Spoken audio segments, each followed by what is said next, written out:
You rearranging the house or what? Yeah, I got some things I gotta do here. All right.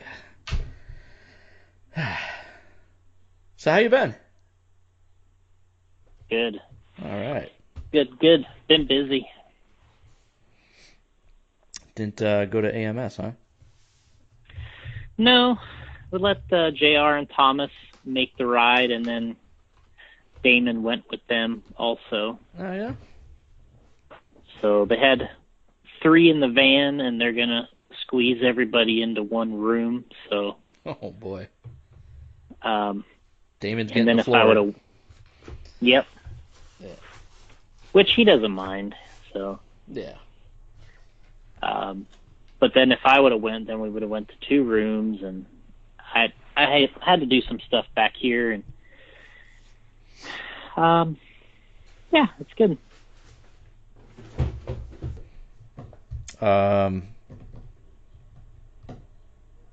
Well, best of luck to the team there. Is Mayfield there? Yeah, we actually have Mayfield, Spencer, and Cavallari, Oh, and the whole gang. Wow. they do a little something different though um, with that race where it's like you can get there today and practice, but then you can't practice on Friday. So So, today's Thursday. Can't practice tomorrow. So what do you do tomorrow? well, no, if you practice today, you can't practice Friday. Oh, okay. So it's kind of like penalizing you for practicing today. Well, yeah, what it is it gives you the option. You can either practice on Thursday or you can practice on Friday, but either way, people get one day of practice. So just trying to keep it fair. Yeah, that, and if you can't make it in as early as some people, Right. then it doesn't hurt you. And then if you can make it in early, and you just want to run early, you can do that too. Yeah. You're not going to get any extra days though. Yep. So actually, I think I might like that. It has been popular. I think it's fair for those guys that can't get there, Thursday. So. Yeah, I mean, actually, I was Mayfield had texted me earlier today asking about something, and I was, I thought he was already there. He was asking me like kind of specific questions, and then finally I was like, all right, well, how's it going? He's like, well, I'm not there yet. I'm at the airport. Dope. Oh, let's see. I thought you were there.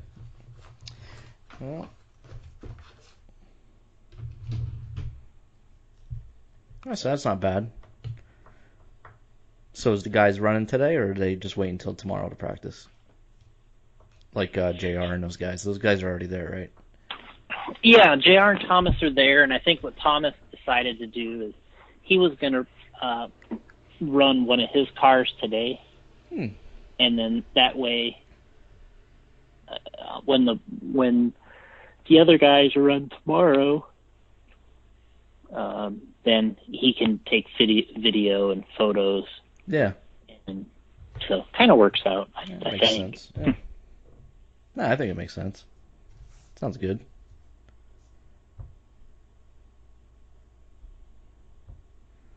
You have to send me the info on this guy then if you want to get him on the horn.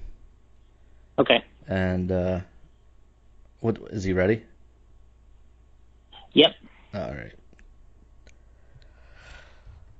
When does that start? What start? Oh, football. What's Kirby talking about here? The 49ers. I don't think the Lakers are going to do anything, bro. You don't? Nope. I don't think they're getting anybody. All right.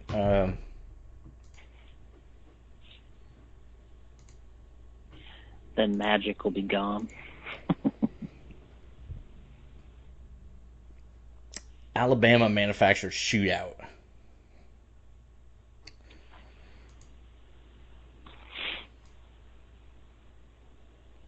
LiveRC.com coverage. They have live RC set up, I believe, and it may be a stationary camera in practice and qualifying, and they'll probably move the camera during the mains. I'm not sure. Thomas will be there, and I think he'll have a moving camera doing Facebook Live. So catching on J Concepts, hit the notification button so when they go live, you get a little notification. You can hit on that, watch the videos. That's what I do. Though I didn't have time to watch his live video from today, though. I was real busy. Actually, I didn't either. I was kind of messing around and doing a bunch of stuff, and I saw it pop up, and I was like, I'll kind of check in later. And I mean, I like on the track. I don't, when I watch at home, I kind of wait for the track to get good, then I start watching, because like just to see, like, at the beginning when people get out there and run a few laps and the track's not broken in yet, it's kind of pointless. It is.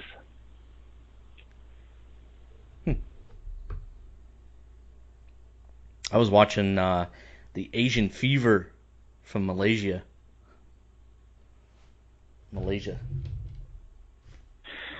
I haven't watched it, but I mean, I know Ben Panic was over there racing. That's right. He's the fan of the show, Ben Panic. I was like, hey, I recognize that name. The other names, hell, I couldn't even pronounce them if I tried. But yeah, I don't even know who those guys were. But I was like, Ben Panic, I know that guy. I was like, oh, this is cool. Yeah, he pops up at a lot of those type of events because he's, I don't know what you want to say, local, but he can get there, I think, fairly quickly. So. Yeah, where does he live? Over in Singapore, right? Yeah, I think so. Yeah, it popped up in my YouTube feed, and I was like, oh, hey, what's this? And I guess I subscribed to whoever was uploading the videos. And they would do, like, walk in the pits and stuff, and they're interviewing guys, and a lot of the guys you couldn't understand, but then there was Ben Panic, and I was like, cool. It's always cool when I recognize a name from the show. Yeah, it's like, pretty cool. Yeah, I mean, it makes you kind of have like a horse in the race, Yeah, exactly. I was checking it out. I checked out anytime they uploaded a video. I was like, well, check this out, man. Yeah, so it's there's been some stuff going on, like you said, where AMS is going down, and we're only a couple weeks away from the Summer Indoor Nationals, which is at Hobby Action in Arizona. Ooh, Mayfield territory. Yeah, a lot of good racers out there. Guys getting better.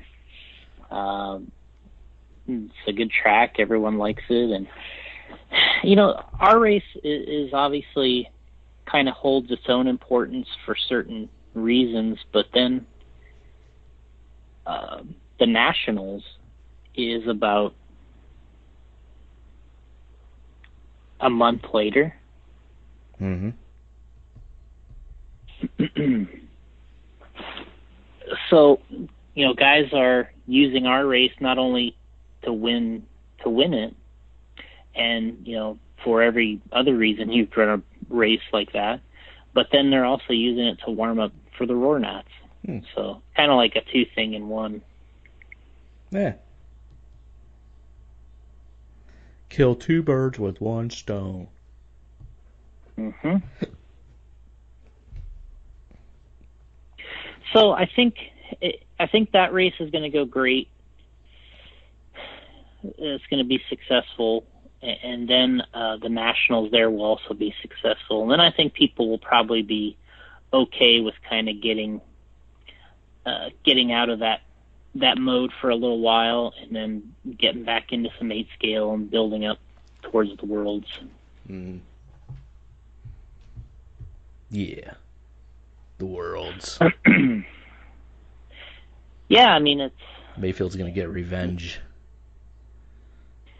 He needs some revenge from the Roar Nats. That's right. Kind of painful. We had a question about that. You want to explain that real quick? He had a 25-second lead, flamed out. What was the question again? Why did he drop to sixth, right? Essentially the guy was kind of like, hey, he had such a big lead. I mean, I can try to find the question exactly, but I might as well read it exactly. He was wondering if there was a flame out rule. I forget where even the question was. I think it was on your post somewhere. Yeah, here's what he said.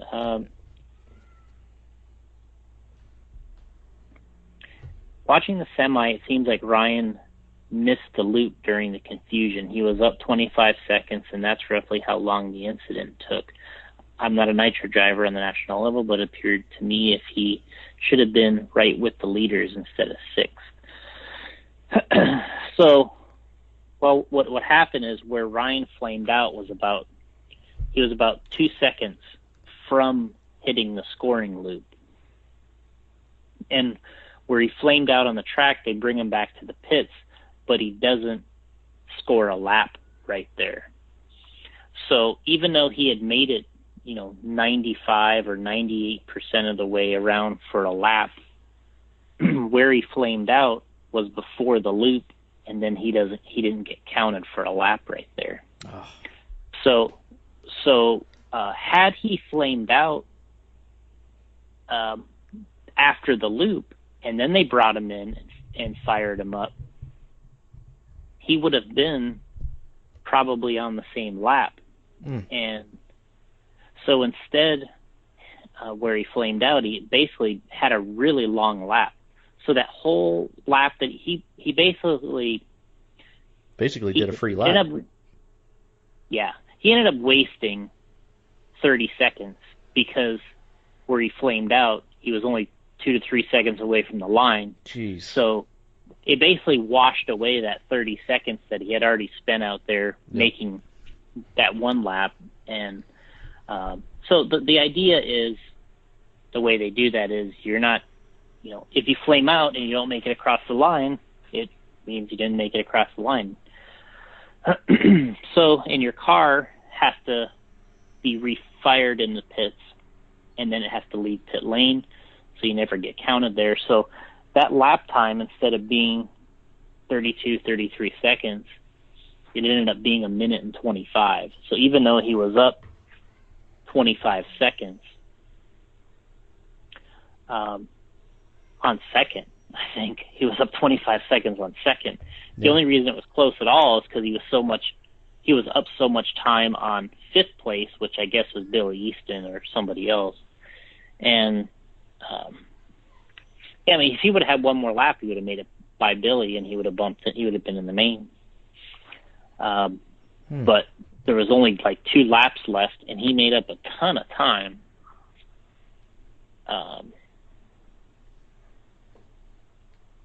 Trying to get around Billy, and honestly, he drove a couple good laps, knowing that he had to pass Billy. It's not, some people kind of freak out and you crash more, but he actually drove really, pretty calm, considering what was kind of on the line right there. He knew that he was kind of screwed. And Billy actually got really lucky because he hit a couple pipes. He pushed wide in the dust and hit a pipe, and the car almost turned into the pipe, that corrugated tubing, the car will sometimes catch and then turn right into it. Well, his car, it was on the outside, and his car rubbed against it, and I thought it was going to go right into the pipe.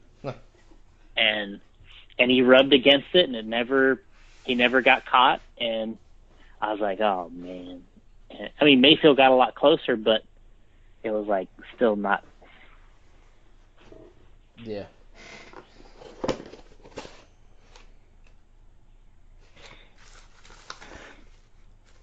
Well, you might as well give Doug a call. All right, who you got coming on the show here, Jason? Doug Welker, who is it's kind of the track, like race director of the Trigger King monster truck racing group, you could say. Mm-hmm. In the monster truck, RC monster truck world, what's kind of popular is they almost have like clubs in a way, and like this track, these clubs, if you will, they run races like once a month. Okay. And they try to get their crew, the people out there, and new people to gear up and get into it and race with them. So it's a little different, than some of the other stuff, because it's almost like you run as a group, and there's a bunch of these groups around. Because it's not like off-road racing where it's like somebody opens a track and then, you just got people coming in, and this is like you don't have like a permanent location. They do have a outdoor track that they go to quite a bit, and they race out there in the dirt. But they can move this stuff anywhere. They can run anywhere. Yeah. So you could say, hey, we're going to have a gathering in the Walmart parking lot, if they let you, and you could have an event out there, because they have, you have all the jumps and borders and equipment, and to run a race, you can pretty much do it anywhere. So it's like, so you announce where you're going to race, and so that's what. So he's the race director there. He works with a couple guys that. They all work together trying to do this, and they have it starts off, you got a passion for it. And these guys are a little better at it than a lot of the groups, because they have a really good background and photos and video, and they're also really connected to the real monster truck scene. So they have a nice image from that standpoint, online and Facebook and websites. So they have nice logos and nice photos and video, and their YouTube channel does well. People watch this stuff on YouTube that, can't race, or they want to get into it. And they have a lot of successful videos on YouTube with just with races. So their channel's great. It's fantastic. Yeah, so they put their races up on there, kind of like, almost like you'd see a regular monster truck race in a way. Mm-hmm. So it's like they don't just tell you the winner, when you open the video. You have to kind of watch it to see who the winner is. So it's almost like a show. So I think people tune in for that, and you can watch, and of course they have the same type of guys that run, but this type of, and we'll get into this more when he's on the show, but, yep. But that's one of the things he does. He also works as a contributor to Big Squid RC, which is, Big Squid's been around a long time, but they're like they're one of the popular websites that was out there, kind of do reviews on cars, and they've done basher stuff.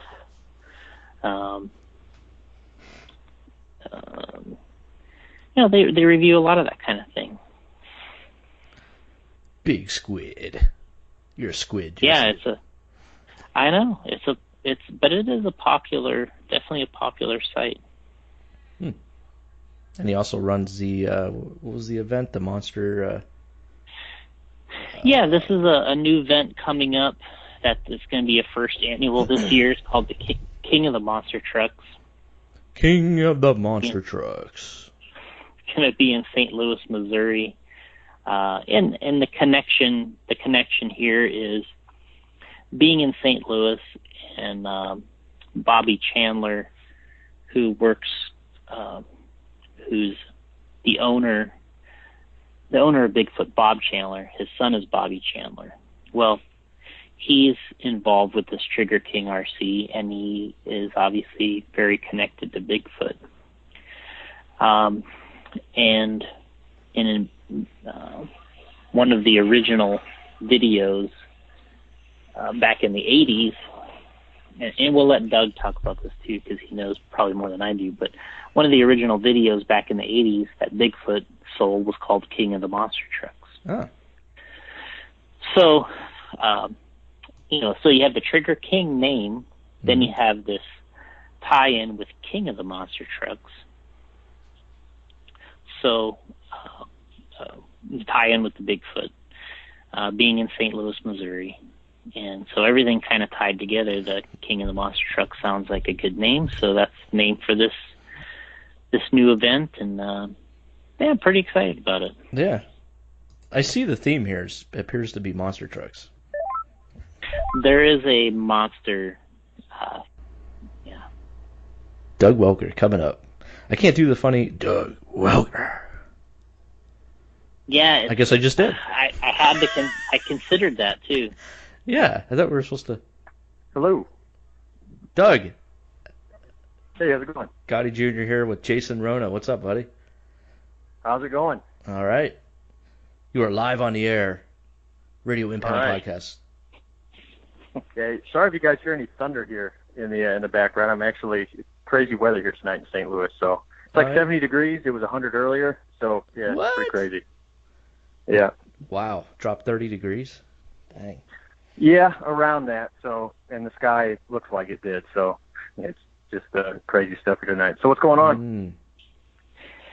We're just checking in with you. We wanted to get you on. I know since we were up there doing the open house, I was writing some stuff down, and we've been having some off-road track owners on the last couple shows, and thought we'd jump over to the monster truck side and talk a little bit about what you guys do with the Trigger King.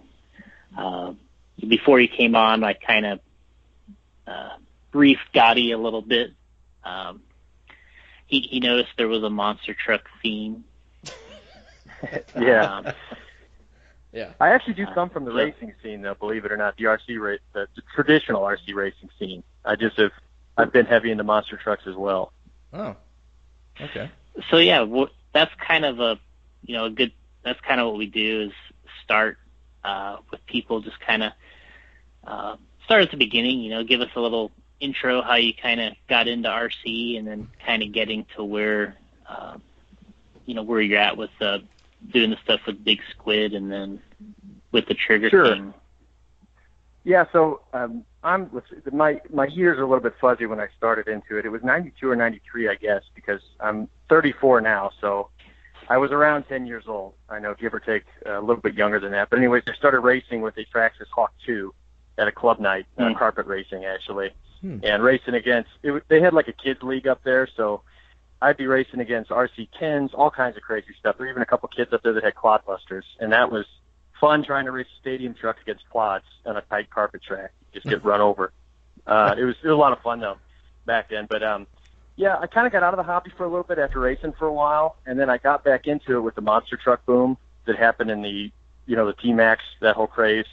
I got, heavy into all that stuff with the independent stuff. And I raced my T-Max for a while. I had, one of the crazy Super Maxes that was all aluminum out, had a bunch of stuff on it. And then when truggies kind of became the thing, went to arena truck, I once again kind of got out of that portion of the hobby. So got back into it when the Slash stuff happened, and that's when I got into 17.5, buggies, the four-wheel drive stuff. Pretty much I've done about everything except for a scale, nitro. But I've always been into monster trucks, though, on the side, like hardcore into full-scale monster trucks. And, I got my first Clodbuster in 99, I guess is when it was, and started modifying it, just to play around with it.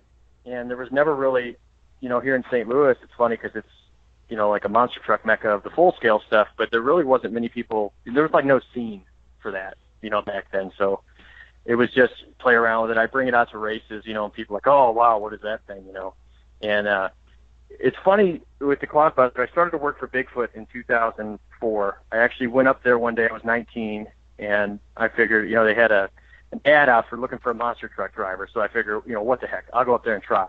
And they laughed at me, because like, okay, so do you have any mechanical experience? I said, well, no. Do you have a commercial driver's license? Well, no.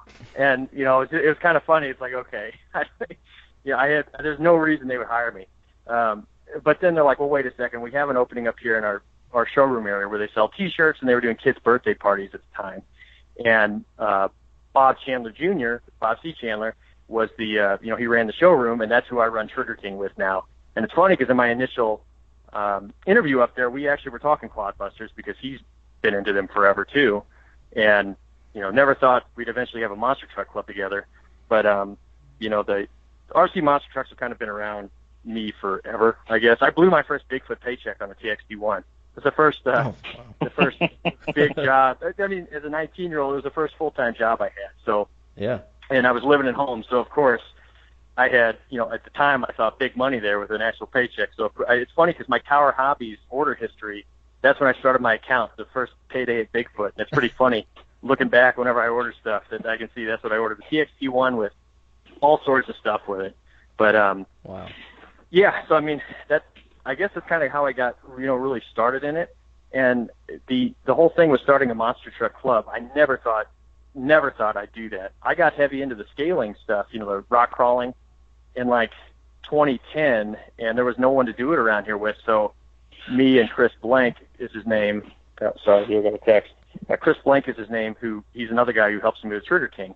And if any of you guys, follow us on YouTube, he's the guy that has all the orange trucks. And there's nobody scaling around here, so we're like, okay, let's start a crawling club.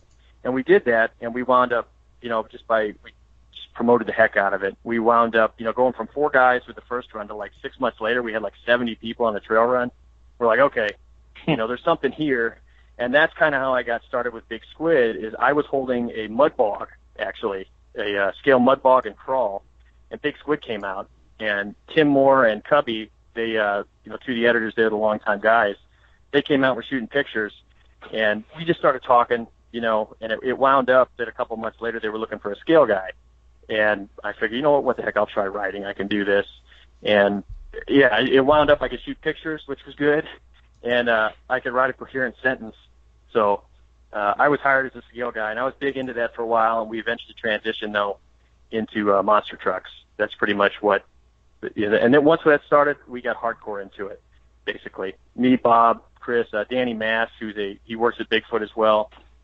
Josh Rhodes, who I met at Bigfoot. Pretty much everybody I met through Bigfoot, which is, it's funny that it's all the full-scale trucks, but so many of those guys are into the RC stuff too. And that's kind of how we all came together, was just from the time at Bigfoot. Not everyone worked there, but everyone would come up there, just kind of ran in the same circle. So that's the long-winded version, I guess, of how I got to where we're here at the club. I was talking to Gotti a little bit about it, and I was telling him that it's a little different because there are a lot of these monster truck clubs. I don't want to say a lot, but it's a little different than like off-road racing where somebody has a track and you go there and sign up, and you feel like you run a little more as a group in a sense. Like, it's like, it's almost like when I watch the show, what's the show on Netflix, with the biker show? Like a biker build show? I'm not sure. I know what you mean though with the clubs. Yeah, you're more in a club. Yeah, and, the Sons of Anarchy, where the Sons of Anarchy. It reminds me a little bit of that. Club. Well, yeah, I mean, but maybe we can make it cool. No. But yeah, it reminds me a little bit of that because, people, you kind of run together and everyone says, where do you race with? Oh, I race with Trigger King, or I race with these guys. Mm-hmm. You know what I mean? Like there's, and when I started off-road racing, there was a lot of there was a lot more of that club atmosphere because the tracks were in a park. So. Oh yeah. So, I was talking to Gotti a little bit about that, and I was telling him that, really you guys could race anywhere. You could just say, hey, we're going to have a race, at so-and-so, and then people, that race with you guys could come and they could go anywhere. Yeah, it is weird like that, how you wouldn't, maybe I guess parking lot clubs, I've heard that parking lot racers used to do that back in the day. But, yeah, I mean, as long as we have our obstacles, we have something to transport some obstacles around. We could do it in someone's driveway. We could do it at a monster truck show on the floor. I mean, clubs do that, and it is weird. It's like a nomadic thing, and I mean, having raced, as far as our club goes, I think I'm one of the only ones that have, like, I guess, traditional RC racing experience where I've done that. Been a part of a bunch of clubs and done a bunch of different surface racing, and it is so much different. The only thing that's, like, I guess, close to the atmosphere, I don't know if either of you guys have ever done any dirt oval racing. I would guess probably not, but I was actually big into that. There's a pretty big scene around here in the Midwest for, sprint cars and modified. I had a blast. That was almost more fun than monster truck racing to me. But it's kind of that same weird pack mentality to where when one club goes to another track, it's like you roll with your mob and everybody. It's just funny how that, it's that pack mentality. It's way less, having raced in a couple big off-road races. I mean, nothing like, the caliber with you guys. But I've done some of the smaller national type things, and it is so different. It's like, I guess sort of everybody's for themselves. I mean, that's not totally the case. Of course, you got your friends and everybody like that, or sometimes you do have like your sponsor teams or whatever. But it is, I don't know, monster truck racing is weird like that. That's part of the appeal, though, to me. I mean, it is bizarre. I mean, that's actually one of the reasons too I was intimidated to even do monster trucks at first, because we started the club. Trigger King started as a joke. We were going to race mega trucks. We were just going to put big mud tires on trucks and just have fun with it, because that's when mega trucks were getting popular, in real life, right? Down in Florida and stuff. And so no one was making parts for them, and we just figured, what the heck, So we started cutting up tires, big quad tires, to make tractor tires and stuff, and we would run them on what was available as monster truck chassis. And the name Trigger King came, Danny Matz, he named it for the Throttle King series, is the full scale Mega Trucks, Throttle King Mega Truck series. So we thought it'd be funny just to call it Trigger King, as a joke for pulling trigger and whatever, just rip off the real megas. And the guys were like, because we weren't really getting any turnout for that. You want to talk about niche. That was really niche back then. We were filming some of it, trying to put it on YouTube to try and get, to get some of the people to do it. But we had like 4 trucks that was it. We'd have 8 on a good night. So it's like, we're just breaking our backs for nothing. So finally, talked us into doing monster trucks, and I was intimidated to even try doing monsters because of that pack thing. I knew all the clubs around the country, and it's like, man, I'm intimidated to even try and do that because I figured it'd be a nightmare with rules. It turns out it was, but a lot of fun and everything with it too. But yeah, it's monster truck racing's weird. It's a weird thing to outsiders too, Yeah, what the thing that I noticed being around it a little bit is, when I started off-road racing, like I said, there was a club atmosphere where you had, when I raced in Orlando and then we raced in Tampa, and there were 2 different clubs, and people knew where you were coming from. Like they say, oh, here's the guys coming over from Orlando, or the guys coming over from Tampa.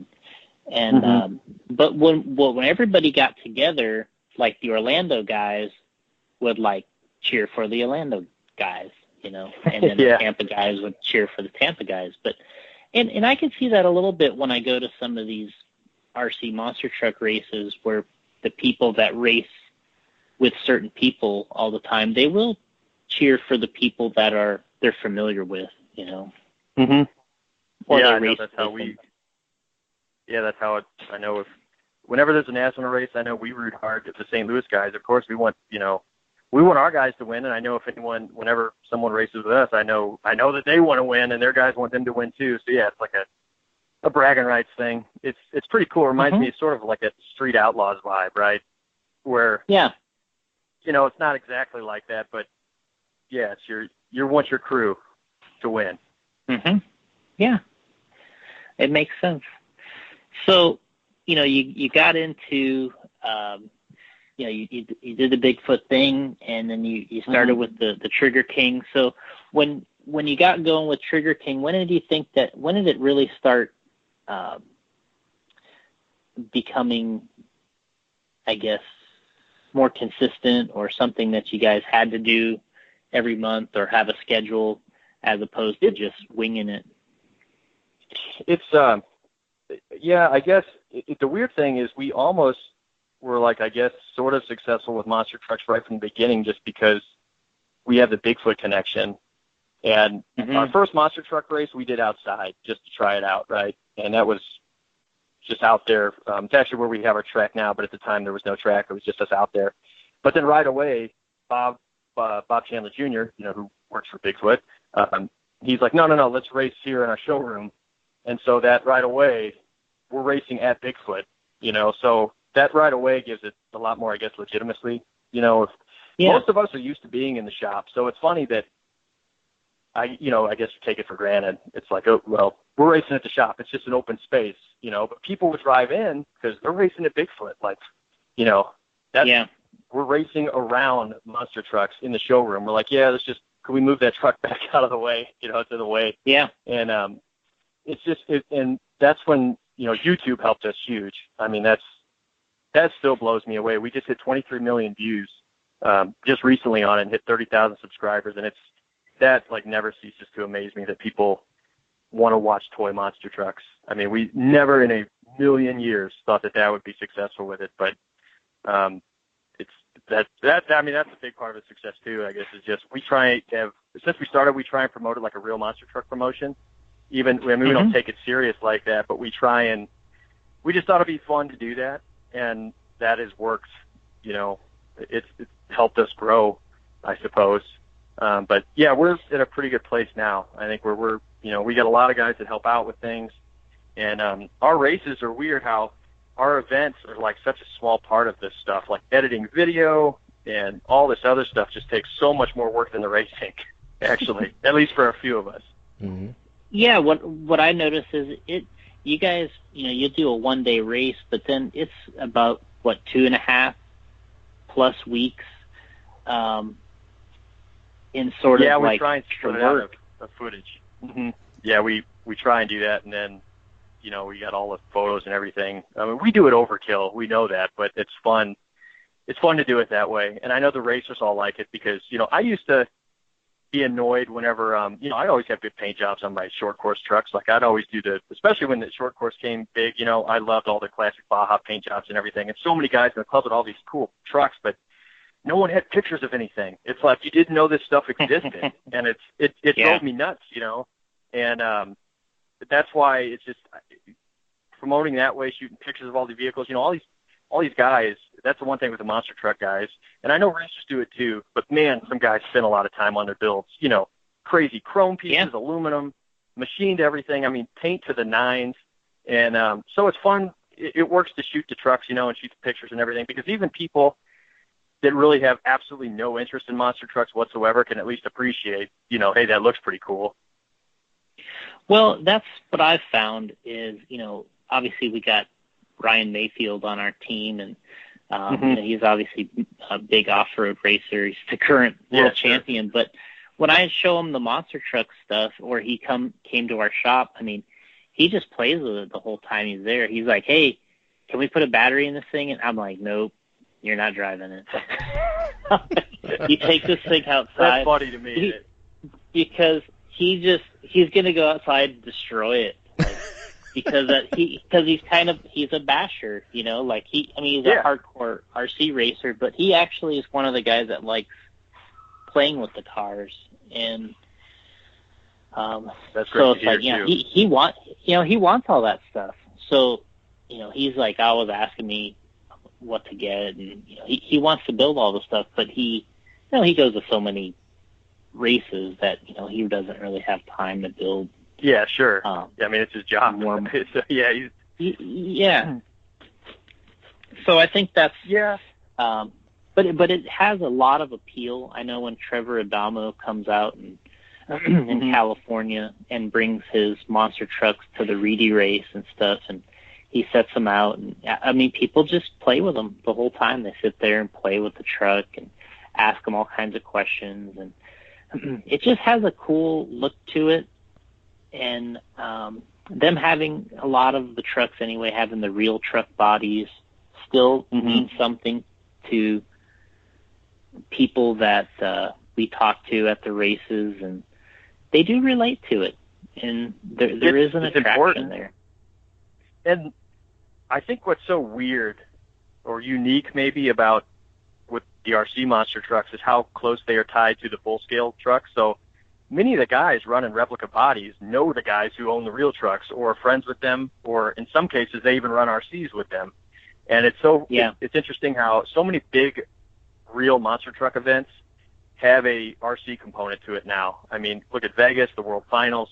I mean, almost everywhere, or even like the Gravedigger Shop hosts that really big race they have out there, and like Dennis and Ryan and them are out there. The Andersons enjoying it with everybody, and there's such a cool camaraderie. Like, I've raced RCF1 before. You're not going to see F1 drivers around that. It's just, you know what I mean?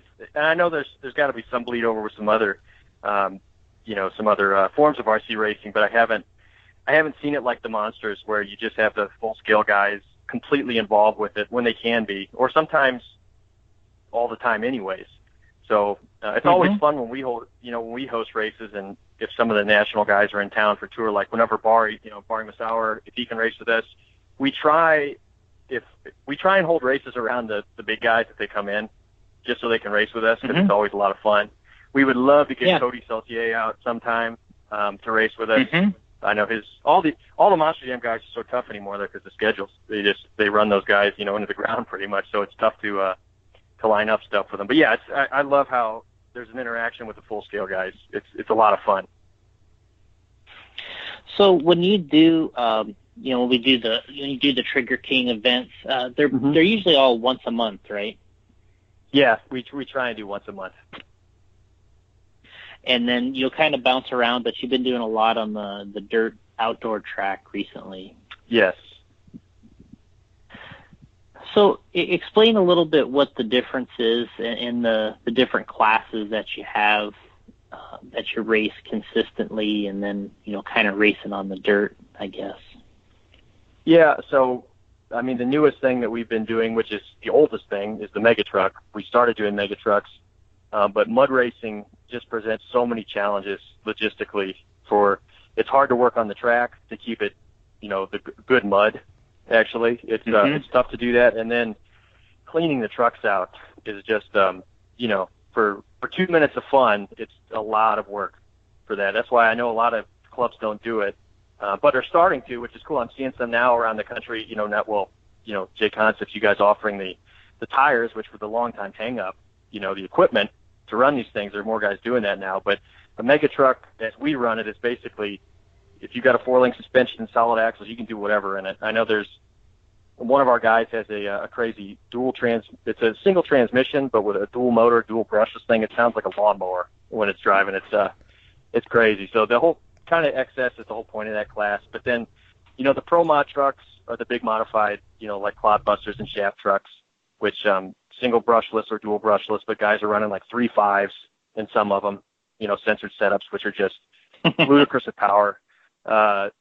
We run a sport mod class, and I know that there are some clubs around that are doing it, which is a brushed class. The whole point of that is just to kind of get the crazy power out of it, so you can, it's a little bit closer racing. It's not as expensive. It's easier on parts, and it kind of keeps it looking somewhat realistic, where the trucks aren't pulling all the backflips and everything. But so that's we use 17-turn brush motors, that's pretty cheap to get those. For $15, you can have a motor.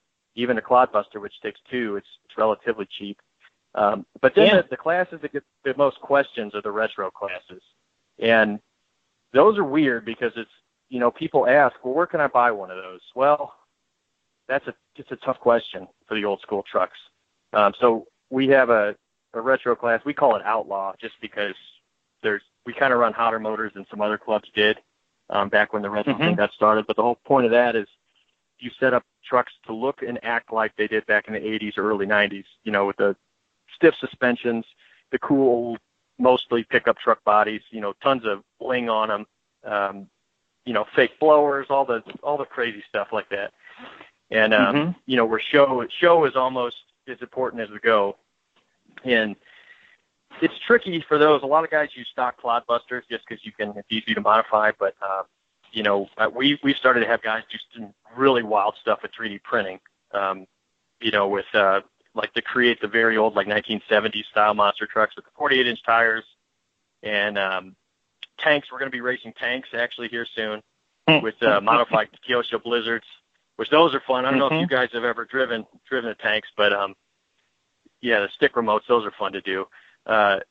Yeah, I mean, that's kind of a rundown of classes, really. We also do run a tough truck class, which is, we haven't really got a lot of traction in that, but we run those Tamiya CC01. I call them scalers. They're not really scalers, but, you know, they don't have much suspension, but they do look real and they act real, and we jump them off the monster truck ramps and they bomb around and break and everything, kind of like you'd see the halftime intermission at a real monster truck show when you have, you know, the local yokels out there in his Jeep Cherokee with leaf springs jumping the monster truck jumps and breaking everything. That's kind of the point of that class. So we try and just model it after what you would see maybe at a real, you know, at a real event or different eras of a real event. Kind of like most I mean, that's do. Yeah, I mean, I think it gives people kind of an option as to, you know, what the different classes are that they can, you know, kind of see themselves and how they fit in, I guess you could say. Yeah, it's, you know, we have guys that run every class, of course, with multiple trucks in each, but then there are the newbies when they come out, normally only have one truck, a lot of times like the sport mod where it's cheaper and easier because you can, you know, you can get like an axial SMT10 and modify it without spending a ton of money, and you can do it. And, you know, sometimes they come out and they'll just race one or two, and that's kind of it. Monster truck racing's not for them. They just like the scene. But then the other guys, they get hooked, and all of a sudden they've got a bunch of stuff, and then they've got thousands of dollars sank in their, you know, their big pro mod trucks and all this other stuff. So we always kind of have this floating group of people that you got a couple guys that dabble, and for every couple that dabble, you got the one guy that really sinks his teeth into it. And that's kind of how we grew that way. So, and then kind of before we get into some of the other questions I have, talk about a little bit with the Big Squid stuff and, you know, kind of what you had going there and what Big Squid is kind of all about.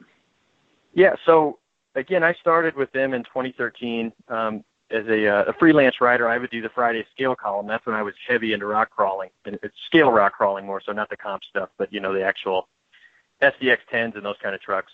And I would write the Friday thing, just kind of what was going on, you know, aftermarket releases, just opinions on some different things. And eventually I started getting involved in the reviews. I don't do that as much as some of the other editors there, but especially if it's like a scale truck, I'll head up those reviews. And the Big Squid reviews are pretty crazy. We kick the crap out of the vehicles. And the reviews get nuttier and nuttier as you go, basically, until the end of it where we'll drive them off a house and other crazy stuff to see if they break. So those are fun to do. It's always fun to, you know, just get to bash something as hard as you can. And I did the scale column with the reviews for around 5 years, which is crazy. That's longer than I've held a job at any one company, actually. And but then I recently transitioned to monster trucks. That's all I'm doing now is monster trucks, writing about monster trucks. I'll pitch in for various reviews, of course, if anything, but I have a Monster Truck Madness column now for them. So they've been good to work with. Those, you know, hardcore bashers. I mean, those guys, almost all of them are nuts. Tim Moore was I know a pro racer, but since then he's huge into bashing now as well. So that's kind of the mantra there is just kick the crap out of everything and see what breaks and write about it. And they've had a lot of success over the years because people turn to them to look at that type of stuff, right? Like, you know, the durability and all that type of thing, right? Yeah, and it's more of an informal thing, right? Like, I know it's interesting with the whole media thing, right? Because people always want to say, oh, the company's paid for this, the company's paid for that.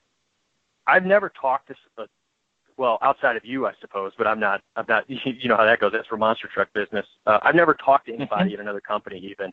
you need to give this a certain review score. No, and Big Squid's been great to where they don't pester me at all. They let me do whatever, because I've told them for the longest, if I, when I started there, if I have to write about anything or if I have to do something a certain way, I wouldn't do it. You know what I mean?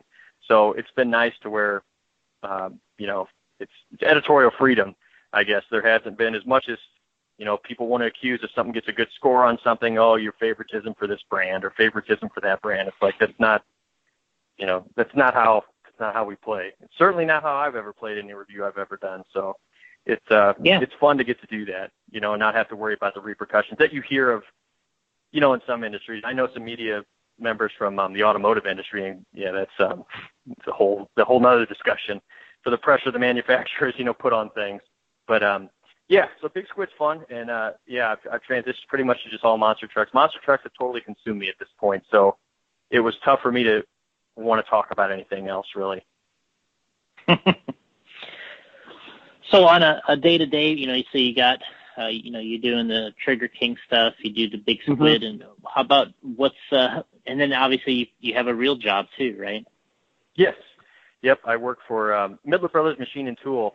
It's a manufacturer of a bunch of racing equipment, basically, and we have a NASCAR team also, a NASCAR truck team. So I'm involved with, I've been involved with racing some way or another for, I guess, quite a while now for the full-scale stuff. Even though I'm not a mechanic per se or doing any of the stuff with it, I actually do marketing for them, graphics and web.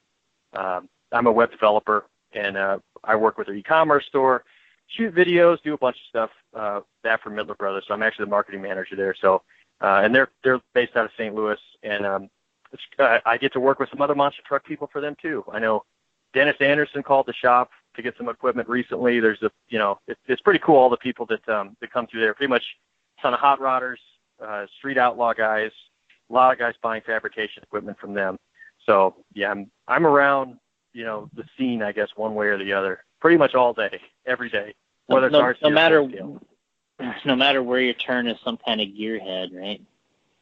Pretty much, yeah. Now it just might be a smaller gearhead than not. Although it's funny that up there I have some of my trucks on display up there on my desk. I'm always, at like lunch, I'm always wrenching on stuff up too. And whenever visitors come to the shop, man, they always have to come by and, oh man, what is that thing? Is that a monster truck? What are you doing up here? that kind of stuff. And I was actually big into RC drag racing for a little spell, so I'd always have my funny cars up there.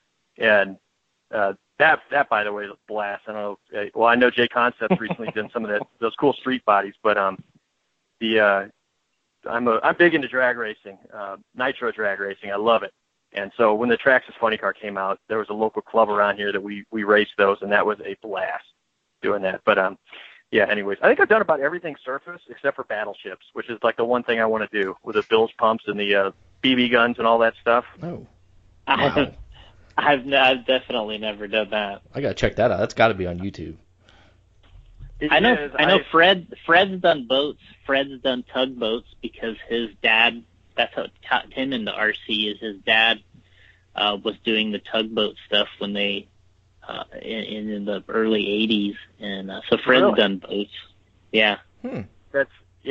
I've never really done boats, but I know that I've seen those battleships before. Those guys that put those bilge pumps and everything. They look awesome. I have no clue how you get into that, and I probably don't need to get anywhere near it. But that's like the one thing in RC I'd like to try at this point. Can you take somebody else's battleship down? It's apparently how they work, I guess, is they, if someone's listening, he's going to say, this guy's an idiot, he doesn't know what he's talking about. And that would be true, because I really don't know. But, yeah, they have, like, actual BB cannons. You sink the other guy, and then you rebuild them, patch them up, and they have bilge pumps. You should look it up on YouTube. This is totally you, Gotti. This is.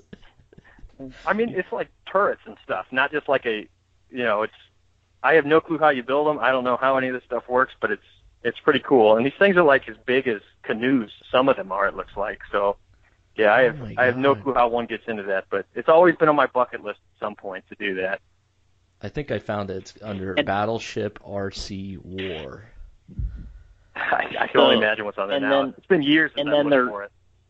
And then the reality is you get to tell somebody you sank their battleship, right? I mean, yeah, I guess. I guess that's the competition, like a last man standing, like a battle royale or something. I don't know. Here's one sinking right now. Oh, this is awesome. All right, you guys can continue. I'll check this video out. He's just gonna watch YouTube. So I'm gonna ask some questions here. Yeah.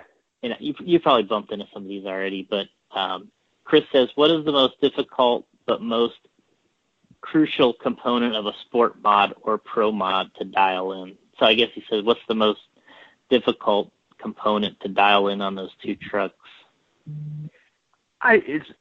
Monster trucks are weird, and they're not a fine tool. Like, racing a 17.5 buggy, right? I mean, you can relate how that, your setup, how much that could just change things totally. Monster trucks are more like a brute force type thing.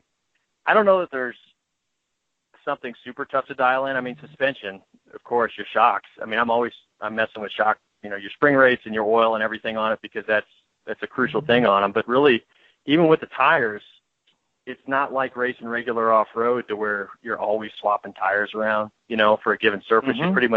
You kind of roll with what you got for the most part. Yeah, I mean, so I would guess suspension. Gearing, though, is big.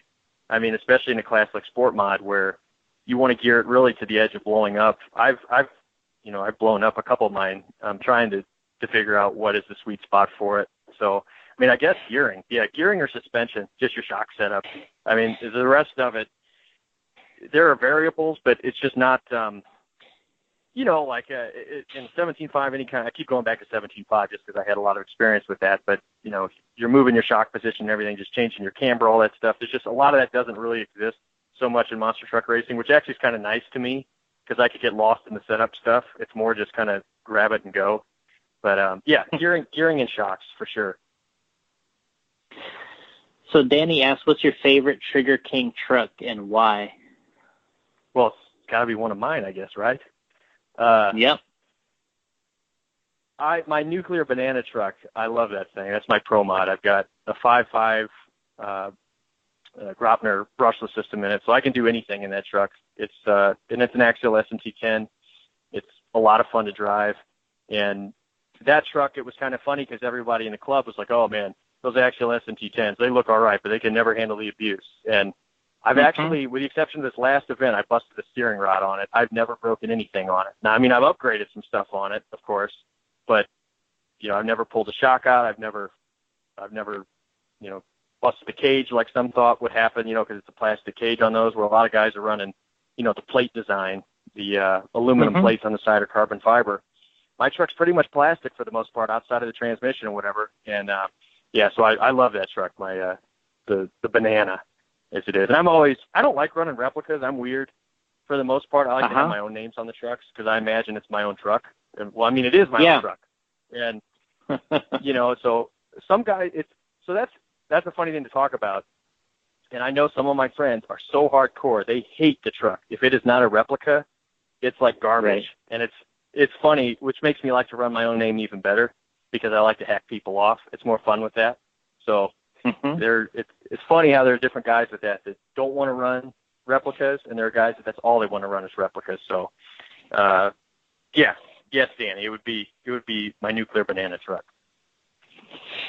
So then we got another question from Chris, which is a good question here because I think this is something you alluded to earlier. But what components do you have to upgrade on an axial SMT10 for it to be competitive as a pro mod? So that's something that you actually do have. So, what type of components do you have to have, I guess? I've got 3 of those trucks with a 4th on the way at some point here. And the main critical thing is you want to do yes, I know. I've got 3 daughters, so I've got 3 trucks, 3 of those right now. So the trucks are about to outnumber. You want to do the transmission on them, you've got to put steel gears in there. The hot racing transmission is killer. You can just bolt that right in, and I've been running it in my Pro Mod with no problem. A lot of guys in the club, and I know a lot of guys nationally are doing that. And then, of course, you need a front sway bar. I have a weird relationship with the SMT10. I love that truck. It's probably my favorite RC release of all time next to the Cloudbuster, but there's just some things I feel like they just went short.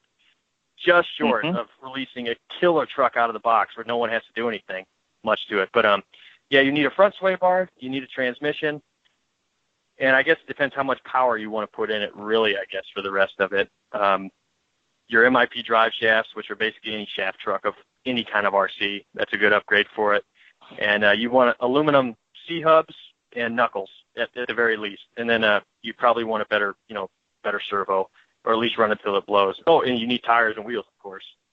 I guess that's like the mandatory thing with those, right? That's kind of the most frustrating thing with that truck is that, it comes with not monster truck tires, in my opinion, or too small. I shouldn't say they're not monster truck tires. I get in trouble for saying that, but they're just not, they're just a little bit small. I guess good business though for, guys like you who are selling the tires, because that's like, you buy the truck and you have to get the tires. That's like the mandatory thing. So, but yeah, I mean, once you do a couple things though, the S&T 10 is awesome. I love it. It's super scale in how it looks and how it drives.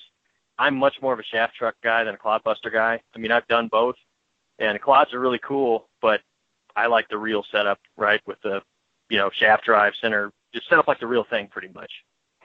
Yeah.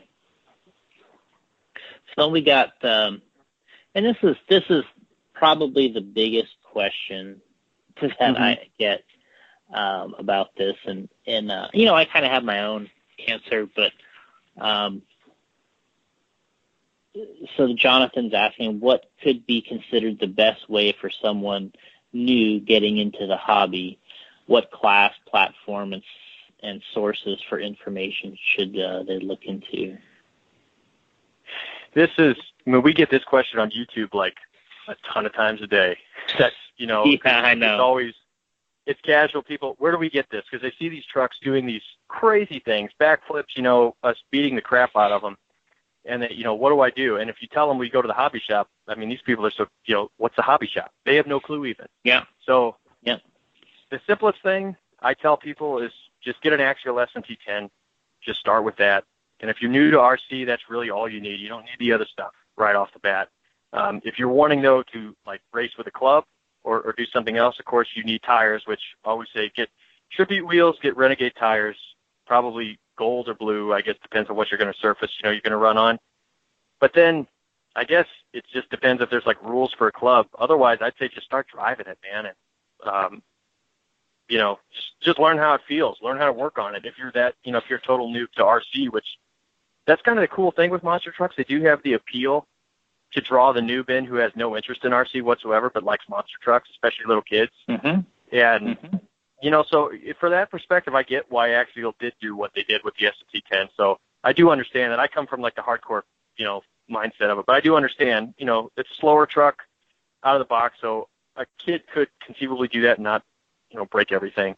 And of course, the Traxxas Bigfoot's another thing. If for kids, that'd be what I recommend over anything. If you just want a monster truck, you don't care about solid axle or whatever. What would you tell people? I mean, you say you've got your own opinions on it. What do you tell people? Because I'm sure you get asked it, plenty of times. Yeah, I mean, I think one of the things I say is, I think you could start also with a stock clodbuster and race some retro. You could race a little retro with a stock clodbuster. And then if you get kind of hooked on it, you can kind of move from there. And, to me, the clodbusters out of the box is slow enough and comes with enough stuff that you can see, you can drive it. It doesn't really break and have any problems. And you can have fun with it. And then you'll start to learn some things. And if you want to get involved from there, then I think that's when you can start modifying it or jumping into the next type of vehicle. But I kind of tell people to get the clod because that's what I started with when I was a kid, and I kind of I learned a lot with it. That's the first kit build I ever did. I remember when I opened up the box and I thought, there's no way I'm ever going to build this or be, it's just so, it was so intimidating, the clod the first time. And, just so many parts in it. But it's so big, and you open the box, and that's like a weird sensory thing to me, right? Like the Tamiya kit smell. I love that smell, that rubber and the ABS plastic. That's just, I love building a kit for them. And yeah, I mean, that's another thing to tell people too. It's cool if you build the kit for the first time too, you know how to work on it, which is a big thing. I wish the steering was a little bit better. Tamiya should update that somewhat. That's the only thing that I think that would be an easy recommendation. I just hate how the stock steering, you pretty much have to go aftermarket on it. And it's all the aftermarket stuff too is also kind of sort of the appeal, I guess, not to go on a tangent, but I love how a lot of the stuff is so, you got to know somebody where to get the parts for something. You know what I mean? The different chassis builders and everything. So on the national scene, you've got all these different trucks that are built totally different, which is pretty cool. Yeah. Yeah. Well, that's kind of what I like about going to some of the events is it's still kind of a creation that they're putting together and they think is cool and they're having fun with, and there's some innocence to it. When I race, we race 10 scale buggies or 8 scale, there's the creativity and the individualized side of it isn't as there as it is with some of these other things. And I think that's where the scale trucks and the monster truck guys and even the drag racing stuff is coming, where people are allowed to, there's more freedom, I think, there. Mm-hmm. And I think that's kind of attracting the tinkerer, the guy that wants to build his own thing and kind of be an individual, I think is kind of important. Yeah, that's a lot of it's sort of how the real trucks are. I mean, I know that there are some companies now that, do a lot of clones sort of the real trucks, but still the monster truck by nature is sort of a weird individual type vehicle. You know what I mean? Not necessarily on an assembly line type truck. And it's cool that kind of is filtered down, to the scene, the RC scene. So we got Jeremy Bunting is asking, he's basically stating one of the things that he did about the Axial SMT10. It's helped with the current boom of the 10 scale RC monster trucks, but he's asking, what do you foresee as the next bigger thing in the hobby to help it continue growing? So I'm assuming, he's wondering, what do you see coming down the road that could really help the RC monster trucks grow again? I still think it's a big niche thing. I mean, you see us, but by us, I mean all the monster truck people, online, because we like to post pictures of our trucks and flood everything with that. So I think it makes us look like we're maybe bigger than we are. I think there's just so much room for growth, and what it needs that one truck. It needs that one release where there is no but. You go get that. You don't go get that, but you need this, but you need that. It needs to be the one truck. I don't know what it is. I don't know who's going to do it. I wrote a thing for Big Squid about Traxxas. Would they do it? Because, I have no clue on that. I really don't with Bigfoot, with the inside stuff on that. They would not tell me any of that.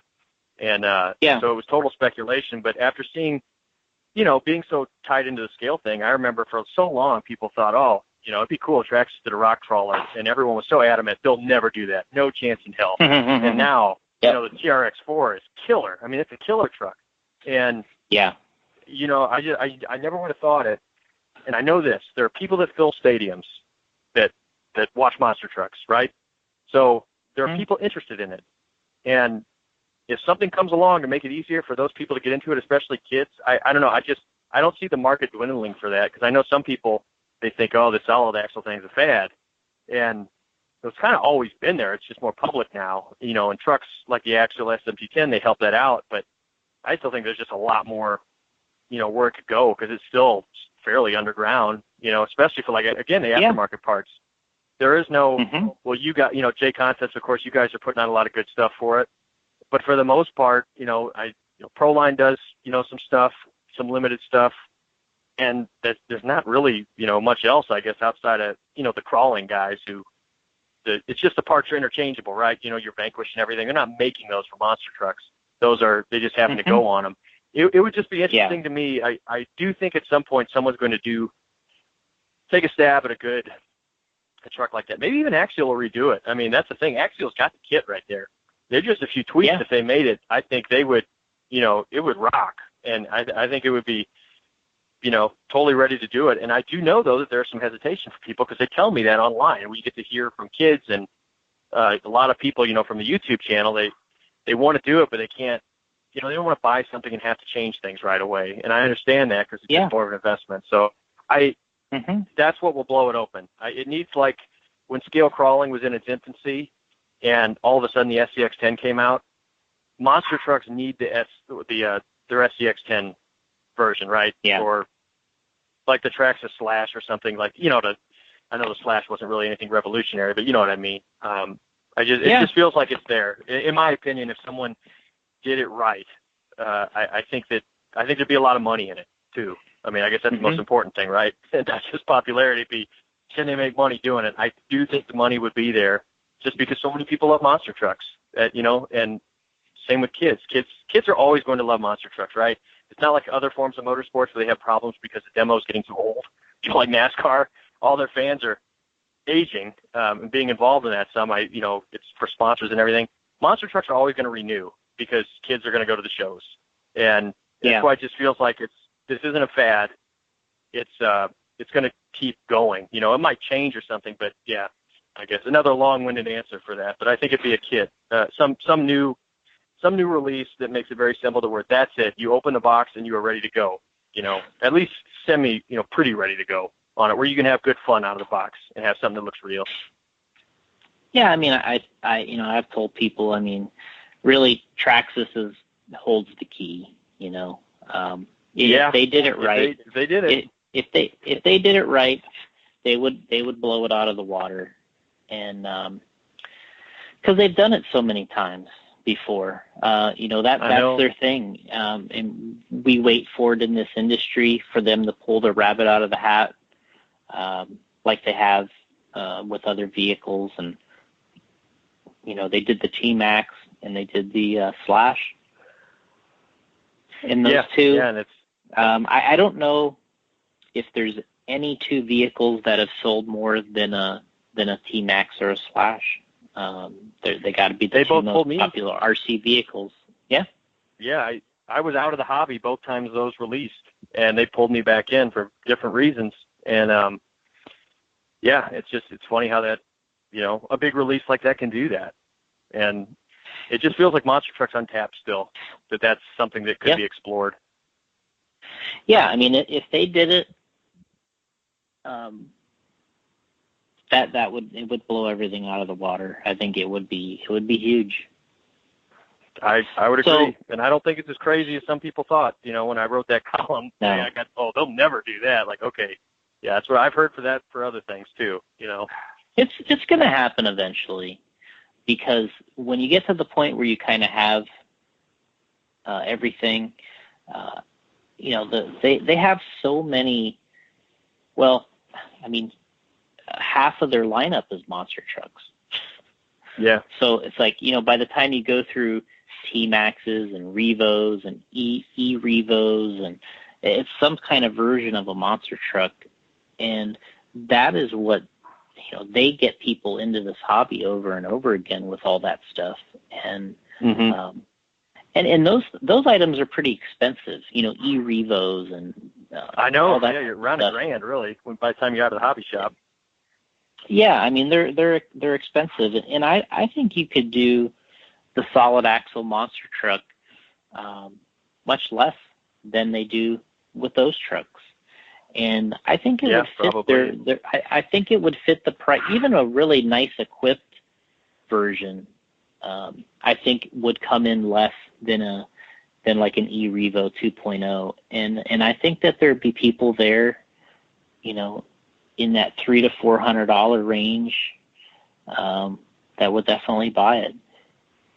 I would agree, and if it's well equipped, I think people pay more for it too. If it was, if that's what you needed, you could go really tear it up after. You could pull it out of the box and tear it up. I think they could go up to like $599, something around there, and have more than just hardcores. Yeah, they'd be much better at the lower price point, but Yeah, I could talk about that for a while. Yeah, I agree. So we got Matt, and you answered this already, but we'll just go over it. Matt Stoltz is, do you prefer motor on the axle or shaft drive? And, you already said shaft, but,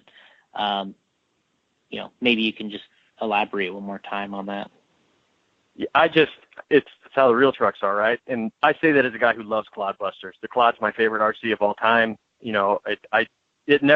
Every time I see a Clod, it makes me happy inside some ways. It's just, I equate that to being a little kid.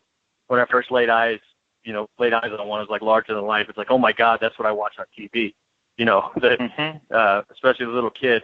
But I like the shaft drive trucks, and they're just easier to work on too. You've got Clods, they're kind of funky on how they work. You break something during a race, you got to take the whole gearbox apart, to get anything, to where a shaft truck, you can have the whole transmission out in 4 screws pretty much and get something back together. It's just, they're a lot easier to work on as well, and hard to get aftermarket parts for Clods too. Not hard, but, like gearboxes and things like that. It's not like you can just buy a Vanquish one of those, and be set. And, so I like shaft. I do wish, with the retro trucks being really popular, I was just talking about this with a friend the other day. Tamiya really should release the Jug 2 or re-release that thing. I think that would just, it would do really, really well. Now, they got the parts in their inventory. They use it, with the TXTs, TXT2 Agrios truck, uses the same axles and everything. So I would love to see that come back. That would be, be fun to have a bunch of Leaf trucks, the retro style trucks that, and it's a shaft truck, retro. Most of the retro guys are Clods just because it's easier that way. But it'd be cool to see more of the shaft, the old school style shaft trucks. But yeah, I just like shaft. It's easier to work on, and it's more like the real thing. But I'm not hating on Clods. I love Clods too. So we got, I don't know if Gotti could pull up the page for the Radio Impound page. Okay. Gotti, are you looking at the YouTube video still? Sorry, I am. I was watching. And I chatting the whole time. That's all right. I was watching the 2017 Fall Regionals RC Warship Combat from Hagerstown, Maryland. Oh, nice. I wonder what classes they do. You could think of the money in that, Jason, the J Concept bilge pump. Yeah, you just blow them up. Yeah, I'm really liking this. It's pretty cool. Yeah, it's pretty. What? It is awesome. Sure it would be. It looks fun. I couldn't imagine It's got to be a lot of money though. Blowing people's stuff up. Yeah, like BBs, like you said. Probably like the plane guys. Yeah, it looks like a lot of retired guys in here doing this with a lot of money, I'm sure. Yeah, I could see that. With a lot of time probably to keep rebuilding over and over. Yeah, that too. Man. Looks fun though. Went to a competition. Yeah, went to a competition last weekend. Guy got me. Destroyed my whole fleet. I mean, these guys are actually sinking. I mean, that would be. Yeah. Yeah. That would be so much fun to sink somebody's ship. Let me tell you. I know, it'd be a blast. Yeah. So, what were you guys asking now? I was just saying, if you pull up. If you want, I went through the questions that were on one of the pages, but if you wanted to do the ones on the podcast page. And who's going to pick the favorite question? Because I hope you're keeping track there, Jason, because you're giving away a 2008 Ford F-150 autographed, custom painted and autographed body. Autographed by Jason Rona and Fred Reed. So we'll get Doug to pick his favorite question. Now, Jason, I sent you the questions in the chat here because there's a lot of abbreviations here, which I'm sure you would know more about than I would, and it'd probably be easier for you to read that. Okay. But we got Pete Phillips. What he's asking is there a separate class for independent suspension trucks like the USA 1 or Concept Stampede conversion? So first, that's the first question. Then the other part is, do you think the growth of monster truck clubs like Trigger King and RCMT is causing people to abandon the NRC TPA monster truck?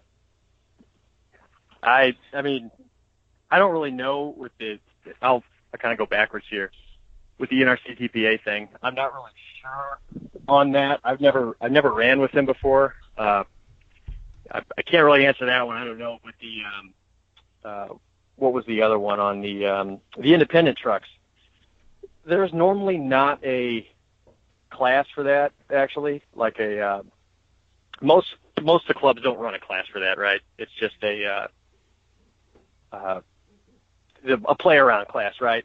Sometimes at the big events they will run something like that, but it's not a real class. I know at most of the events it's just not something that the guys are interested in doing, I guess. We all play with the independent trucks, they're all cool, but most of them don't race them at those events. Yeah.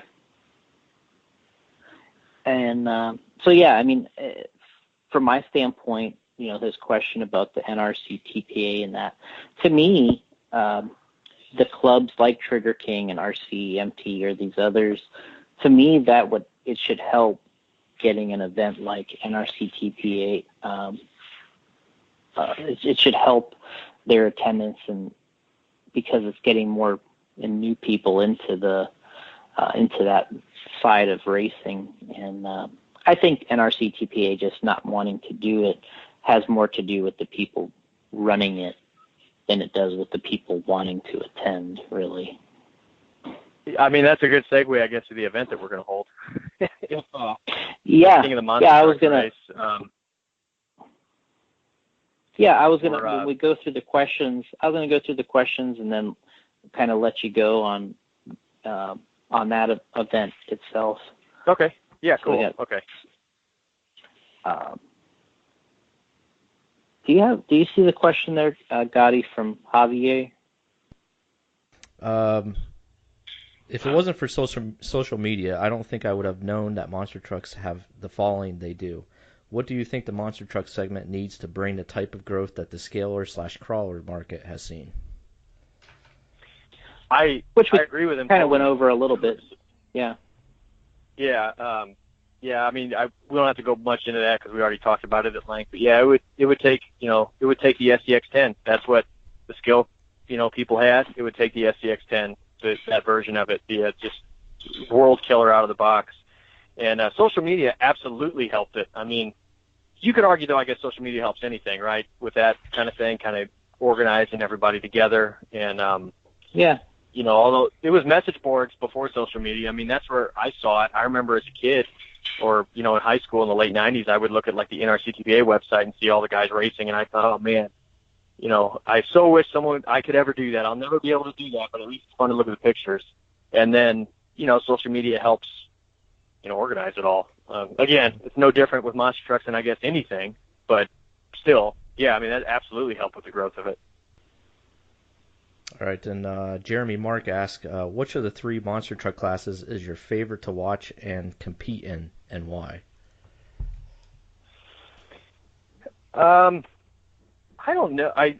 Probably sport mod. I don't know. The pro mod trucks are the most fun to drive with the big power, but the sport mod class is so tight with everybody running the brush motors. It's like an IROC class sort of, and that's our most well attended class. And we also, that class too, I didn't mention earlier, and when I was talking about the classes, we try and keep that in the spirit of the 90s. So most of the guys are running like 90s style, mid 90s, classic bodies when the trucks were really flying at that time when they started to really fly.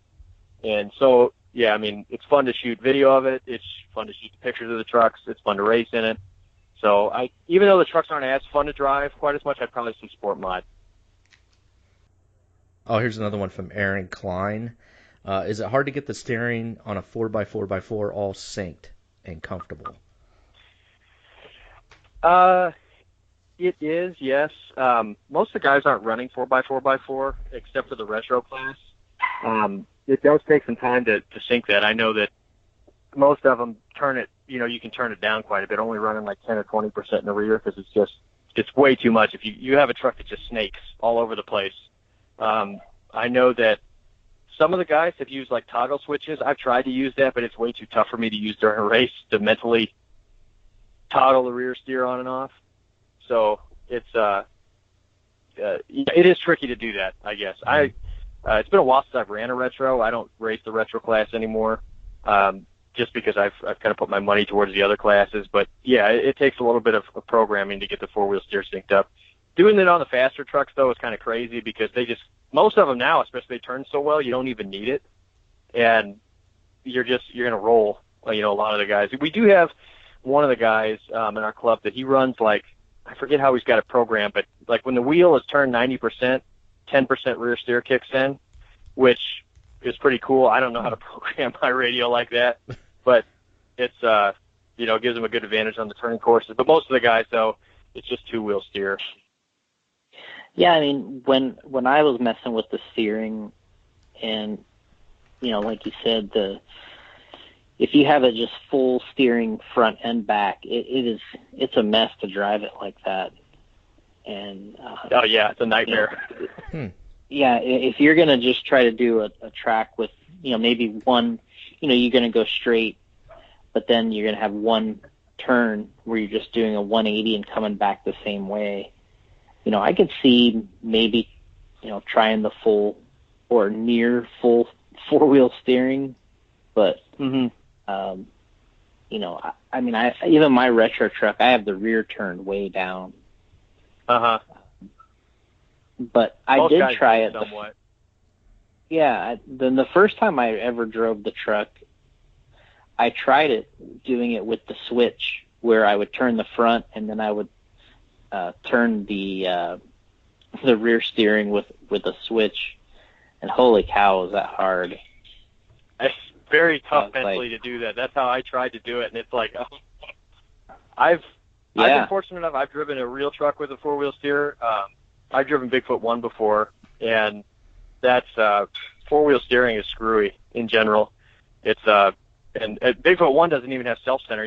The modern race trucks, you take your finger off the toggle, and the rear axle will center itself. Bigfoot 1, you got to stick your head out the door, out the window, and do it manually while you're driving, which is, of course, I got all fouled up trying to do that. But yeah, 4-wheel steer is tricky. I mean, it's cool. I know a lot of guys, it's kind of one of the misconceptions, I think. Most people, I think, there's just no real monster trucks are 4-wheel steer, so they assume all the skid trucks are like that, but it's not many. Especially outside of retro, it's very rare. Yeah, because you can get, on the RC truck, you can get that front axle steer pretty far. Yep. You can run most of the courses with just front steering, and the truck actually is a lot funner to drive with just the front steering. It is cool. The thing that's cool about doing it on the toggle switch with the retro truck is you can play around and kind of do the crab walking, and you can kind of treat the truck like a retro.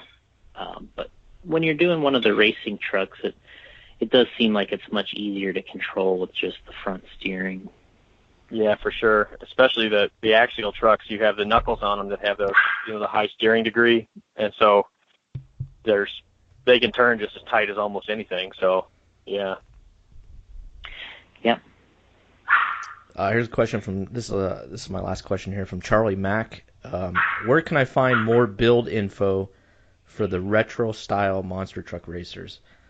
And his second question is: Are they crawlers with big shocks and tires? I've always wanted to build one. No, I'll go backwards again here. Most of them are not just crawlers with big tires. I guess it depends what you want to call a retro truck. I mean, if it's really built like the old style truck, most of those are using, a lot of them are clodbusters, right? Clodbuster axles, but they use these aluminum, like box style chassis, which is sort of similar to the old style real, box frames that the big trucks would use, at least in idea. So guys are doing that. And then, you see, as far as some of the shaft driven retro stuff, Jamie Grun, the Grun chassis is what's known, and it's a similar style, like a style to a real truck frame, like an old military style truck frame with, it uses Tamiya, TXT axles and transmission and leaf springs.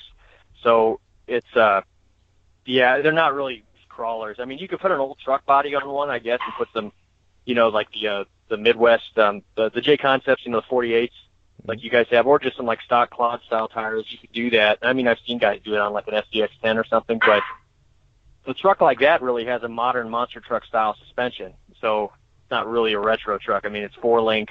You know, you've got plenty of suspension travel, where most of the guys who set up the retro style trucks, you know, they have like no suspension, or it's bouncy, or it is on leaf springs, and they react that way. So as far as like a resource, your best bet is the Facebook groups, seriously, because so many of those trucks are built so different than each other. I'm going to start writing about it on Big Squid, just because the retros are like really underground. You know, those are really hard. That's why I'm saying that Tamiya would do very well to re-release the Juggernaut, because then it would be a box. You open the box, there's your retro truck right there. You swap the body, you know, for something you wanted. And it's nuts to me how, you know, like re-releasing is the thing, right? Some of these companies keep re-releasing things, and it's like, man, that would actually be, people would use that truck, you know, and of course people want parts for it too.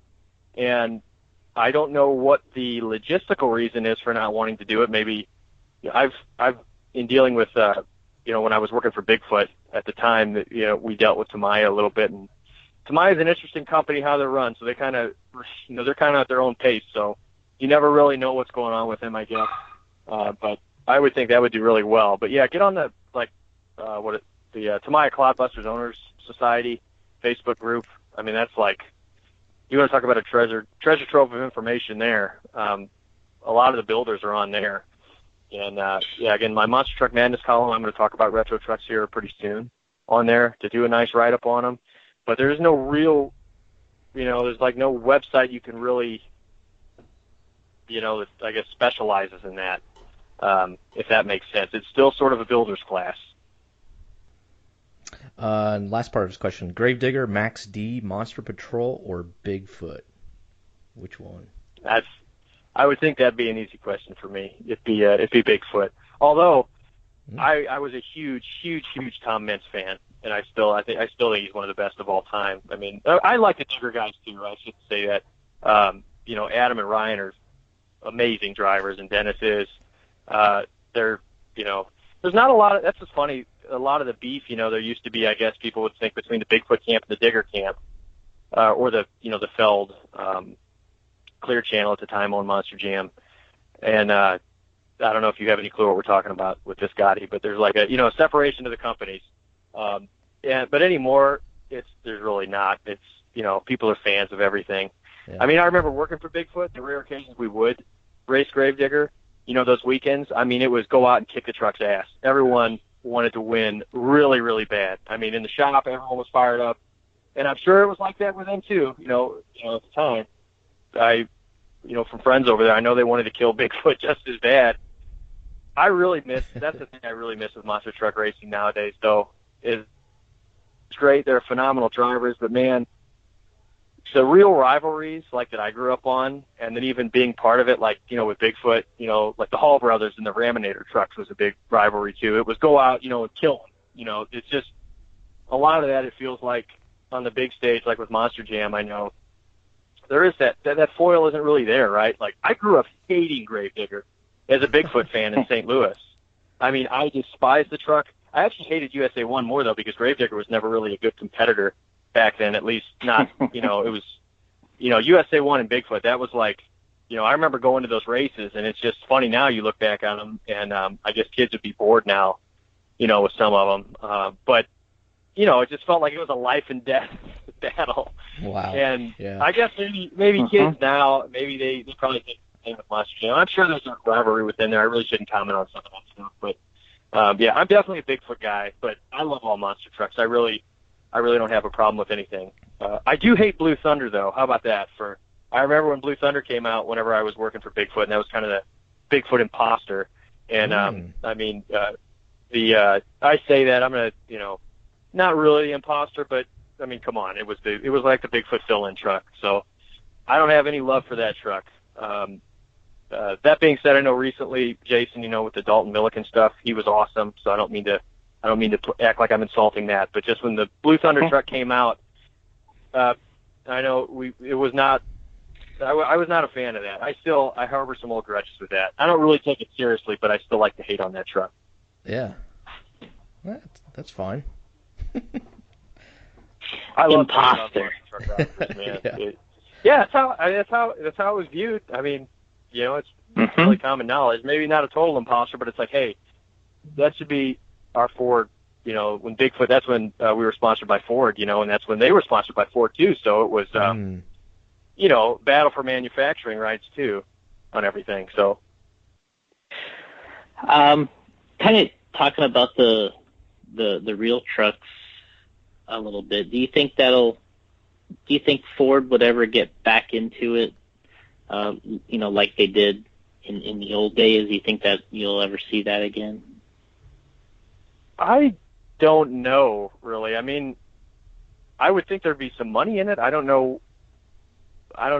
You see some of the other forms of motorsports they are involved in, and, you know, I think, well, monster trucks are filling stadiums, so you would think there'd be maybe more of a market in it, but I guess with kids and everything, it's not, you know, monster trucks aren't necessarily the gearhead sport, right? It's more like the circus type atmosphere, you know, the crazy show atmosphere, so maybe that's how it's viewed. It's not, you know, they're not going to gain any real business from it. I don't know. I would think, though, there'd be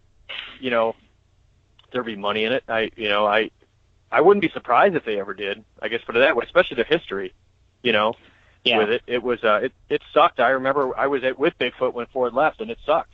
And, it's, you know, no one likes to see the manufacturers pull out of anything, right, for any kind of motorsport. So, yeah, even when, you know, Ford left Monster Jam, I remember thinking, well, that, you know, sucks. It's, you know, and it's also cool when you have the big manufacturers. It gives more of an onus to run the real style bodies, which I'm still, you know, I do like some of the 3D bodies that are wacky, but I'm still I guess, purist. I love the truck bodies. So, yeah, it would be an onus. It would be onus for more, you know, the truck bodies. I still think anymore when you see a really good truck body one, it almost sticks out more than the 3D trucks, because the 3D circus style paint jobs or not paint jobs, but even, you know, the fiberglass. It's so prevalent nowadays that it just seems like a truck when you see a really good paint job on a truck like Jason, you guys wrapped, you know, the Bad Company truck, right, for one of your promo bodies. Yeah. Like that truck in real life, I mean, holy cow, that thing looks killer. And to me, I see that, and it's like, that looks mean. And again, though, maybe I'm full of it. Maybe I'm just an old codger, I guess, at this point with it. You know, but I would love to see the companies come back. I don't know if Ford ever would, but it would sure be nice. They came back to drag racing. I know they came back to a funny car. They left John Force a few years ago, and they just came back, you know, getting back at that. So maybe I would think there's more money in monster trucks than drag racing. Maybe I'm full of it, though, so I don't know. Love to see it. Yeah. And that was that all the questions you had listed, Gotti? Yeah. Doug. Okay. Doug, your blue bomber truck there with the Mega Man. Yeah. Big video game fan, huh? I am, actually. I'm a big gamer. Awesome. I always have been. Yeah. You know what? And I should have. I misspoke to you earlier. That really is my favorite truck, my blue bomber truck, because that's a total custom truck. Wow. And I had a brain skip there on it. That's almost everything on that is custom. At least the whole chassis is custom. It's actually like a replica Bigfoot truck. And I love Mega Man. So the name for that blue bomber, it comes because I ripped parts out of an axial bomber, the RR-10 rock bomber, and I took the running gear and put it in that chassis. So, okay. Mega Man's nickname was Blue Bomber. I figured it worked great for it. So, yeah, I wanted to do 8-bit graphics and everything for it. But I am a real big Mega Man fan, too. Awesome. You still video gaming today? Oh, yeah. Big time. PS4, Xbox, both? Everything. I'm actually a big Switch guy now, but I've got a full... I don't... Right. I was at GameStop right before we got on. I was like, do I have 10 minutes? Because I was running in GameStop for something, so I had a minute to get away. Yeah, right. So, man, with 3 kids, like, I got to do something here at the house. Yeah, I failed to include the Switch in there. I have that also, so it's a nice system. I really like that. So, and the Mega Man collection just came out. I don't know, is that on the Switch or is that? I saw it on the PS4 store. But I haven't bought it yet, but yes, it is for Switch. Okay. I can't wait for Mega Man 11, the new one that's coming out. Which right. I can't wait to play that. But yeah, I own everything. I've always owned everything. I'm a big gamer and online gamer too. I mean, with kids, I don't do it as much anymore and trying to balance everything out. But that's why Switch is so great. I can pick it up and play wherever. I'm a huge Nintendo fan. Yeah. Yeah, I love it. It's a lot of fun. Yep. I just bought the new Donkey Kong for the Switch. Tropical Freeze? They just came out with Donkey Kong. The actual original arcade. Oh yeah, the OG one. Yeah. Is it cool for that? I haven't played it's it for you that. know, it's just a flash. It's a lot of fun. Brings back a lot of memories. So a lot of memories there. There's an arcade right around the corner from here, a barcade that has an OG machine, and it's great. They have a bunch of the classic stuff like that. Wow, that'd be awesome. Damn. It's fun. The joystick's a little loose, but it's fun. Yeah. Well, that's cool. Is Jason still with us, or did he fall asleep? I'm here. That's cool. Super Mario Brothers. That's what I've played. Yeah. Some very discussion talk. I didn't expect to talk Mega Man or Battleships. Yeah. I'm glad you introduced me to Battleships. I'm having fun. I'm going to be watching this tonight on YouTube. All night long. I'll have to do it actually myself. Again, I just brought it up. It's been years since I've looked at that stuff. All this monster truck talk on this episode, and I come away with Battleships. Yeah, he's coming with a Battleship. So, tell us about this event, the King of the Monster Trucks. You kind of alluded to earlier. Got a opening in the schedule. A good ender, I guess, here. So, Trigger King is putting on a big event called King of the Monster Trucks, which is a play on, the old Bigfoot tape, King of the Monsters, right? And that was the nickname for Bigfoot back then. It still kind of sticks, King of the Monster Trucks. So we're tying it in there, and we are actually going to be doing it at Vinyl Images, which is a big graphic shop, and they're tied in with Monster Trucks. They do a lot of the wraps for the full-size trucks and a bunch of other stuff, too. The owner, Joe, loves RC Monster Trucks as well. And we're going to be doing it at their facility. It's October, I believe, 6th and 7th, Saturday and Sunday. Multi-day race. We're going to race on Saturday, and then we are going to do freestyle, judge freestyle on the Sunday. And you can actually go to TriggerKingRC.com, and on the nav bar, I made sure I set it up today, King of the Monsters page. You can see the rules that we're doing. We're adding more as we keep adding stuff to the event here, because we threw it together here as quick as we can, because you kind of mentioned with the NRCTPA thing, they weren't going to do monster trucks. So there were guys that wanted to race monster trucks that weekend. So we figured we would try and, if guys wanted to race monster trucks, you'd be in a different spot, but you could do it here in St. Louis. So we're trying to work on getting one of the Bigfoot trucks there, and a few other things, some other cool details that, we'd like to share if we can make it happen. But at the very least, it'll be a fun event that weekend. Yeah, we're really looking forward to it. Fred, the last couple of years, Fred's been on a tour trying to hit most of the different events, and the NRC TPA was a good one he liked to go to. They were concentrating on more going back and doing their pulling. Concentrating on more of pulling this year, and this event kind of popping in there is going to be really, really convenient. Yeah, I know we're far west for a lot of folks, but again, I think we'll have a fun event. We're going to film the whole thing, put it up on YouTube, so drivers racing in it are going to you get to see yourself on YouTube and everything. That's one thing. It is pretty funny in talking with other clubs, bust our balls or something about, I can't believe you raced this bad and stuff. And it's like, hey man, you can watch every single race that we've ever done that one of our guys in competition has done. I'd like to see every one of your races, buddy. I would love to tear into you for your bad race. It just happens that, all of ours get put online, so we get to look stupid in front of everybody. That's true. Yeah, and that's part of it. If you want to talk about your racing, you got to be prepared to there could be some good and bad about that, right? Yeah, it's fun though. It's all in good fun. It's just I always laugh at that whenever it's like, hey buddy, you try it, and I'll critique you. We'll see how it goes. But yeah, so the whole event will be filmed, for YouTube and everything, and it should be a lot of fun. It'll be the biggest event we've ever put on, I know. So it'll I know all the guys at the club are looking forward to that, and I already know we've got commitments from guys in a bunch of different states and everything coming in. and some of the Western, the Western clubs that aren't normally on kind of the national scene, like even the Busted Axle group out of Kansas City. Those guys are a newer club, and they were at open house. A lot of those guys came down to the Bigfoot open house, and it's awesome to see that going on. Kansas City was a great monster truck town back in the day. I know St. Louis in the Midwest gets a lot of the rap for it, but Kansas City was, a great spot too. All the Midwest cities were. So I know there's some guys down in Memphis that are doing monster truck racing. Hopefully they're going to come up, the Memphis club. So yeah, it'll be a lot of the Western guys.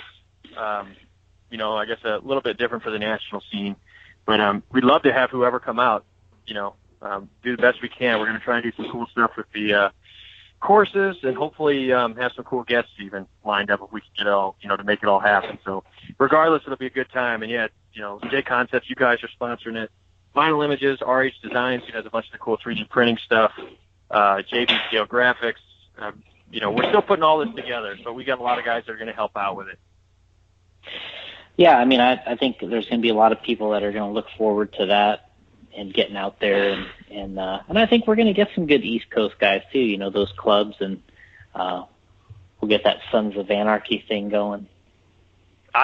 It'd be great. I know Bari Masawa normally does the 4-lane nationals, and he couldn't do it this year, and so it's kind of that. I know that was previously like the big get together.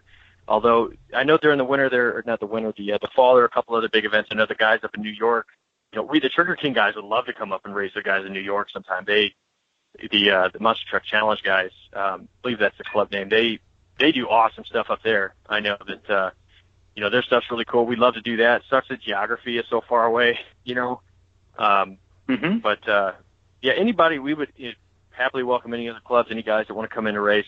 I know we'll have some newbies there that never really do it, and I know I've talked to some other guys who are planning to race. They're more of a traditional RC racer, but they want to try the monster truck thing out. So, yeah, it should be a lot of fun. We'll have all the details soon, but I do have a preliminary stuff, detail page up on TriggerKingRC.com on our website. All right. Well, do you want to give a shout out to all the people that help you and the people you represent there? Yeah, Trigger King is, yeah, sure. Trigger King is like, I know you're talking to me, but Trigger King is everybody that does it. The only reason it's successful, seriously, is like, Bob Chandler Jr., he helps out with, basically co-owns everything, or kind of co-owns the club. He's awesome. He does most of the video work, actually, and he does a fantastic job, spends a ton of time doing all that. Josh Rhodes, we laugh that he's got all these fans online. That's what all the kids want to see Josh Rhodes in his Gravedigger truck, which he just shreds every time. It's insane what that truck can do. But Josh Rhodes is big on it. Danny Mass, Chris Blank, Ross Henshaw at RH Designs does so many parts for us. Travis Sutton, he does a lot of the paint jobs, the cool old school paint jobs. Man, we got a bunch of guys. I feel bad, forgetting some of the guys. Of course, the Childress brothers, Lonnie and Jason help out. Jeremy Mark, who's I think was in the chat room you were saying tonight, he drives down from Wisconsin to race with us. Like a 6-hour drive each way. To club race. Wow, I didn't know that. Yeah, that's awesome. It's we have a lot of guys that come in, and it's thankful they do. Of course, I got to give a shout out to Michael Arndt. He'd be angry if I didn't say anything. Michael Arndt, who's a J Concepts driver. He did the art for King of the Monsters. I posted it on the page. I don't think we posted it anywhere else. It looks awesome. And Michael Arndt races with us. He's a killer, monster truck driver, but he also is the graphics guy for many of the full-size trucks. He designs the graphics and T-shirts and a lot of stuff for them. He did the logo for this, and I know we're hoping to work on a decal sheet, hoping to get him involved with that. So big thanks to Michael. Again, if you're out there, if you're listening, I'm really sorry if you put the club and I forgot. I know on the spot, but I think that's everybody. I think I mentioned Chris Blank, who also is, driver of the orange trucks. He helps with everything too. We're just a big team effort to try and put the promotion on. That's how we view it, as a fun promotion, and everybody kind of has their own jobs with everything. And there's just no way the Trigger King would exist without everybody doing everything. Really, it's great to have everybody that that helps out like that. Yeah, so there you have it. Big thanks to everybody that you're involved with. Yeah. There you go. Yeah. Well, yeah, thank you guys for having me. Thank you for humoring the monster truck guys, Gotti, for letting us talk for, I guess, 2 hours on this or whatever it's been. I haven't even looked at the time. It's good stuff, man. I would love to get involved in it. I just, I'll have to. I just don't know how to get into it and what to buy. But Jason will help me out with all that. Just come to St. Louis in October. Come to St. Louis in October, and we'll get you a truck, Gotti, and you can race. I would love to go to St. Louis in October. Jason? There you go. Got to hook me up, bro. Great weather. It's like one of the 2 months that we have great weather here in St. Louis. Oh, wow. Yeah, it's fun then. But, yeah, well, thank you guys for having me on. Yeah, I appreciate it. Really appreciate it. Thanks for, listeners, for the questions, everything. That's awesome. And, yeah, I guess that's it then. Yeah. Thank you guys. Welcome back anytime, bro. Thanks. All right. Yep. Thanks, guys. Take it easy. See ya.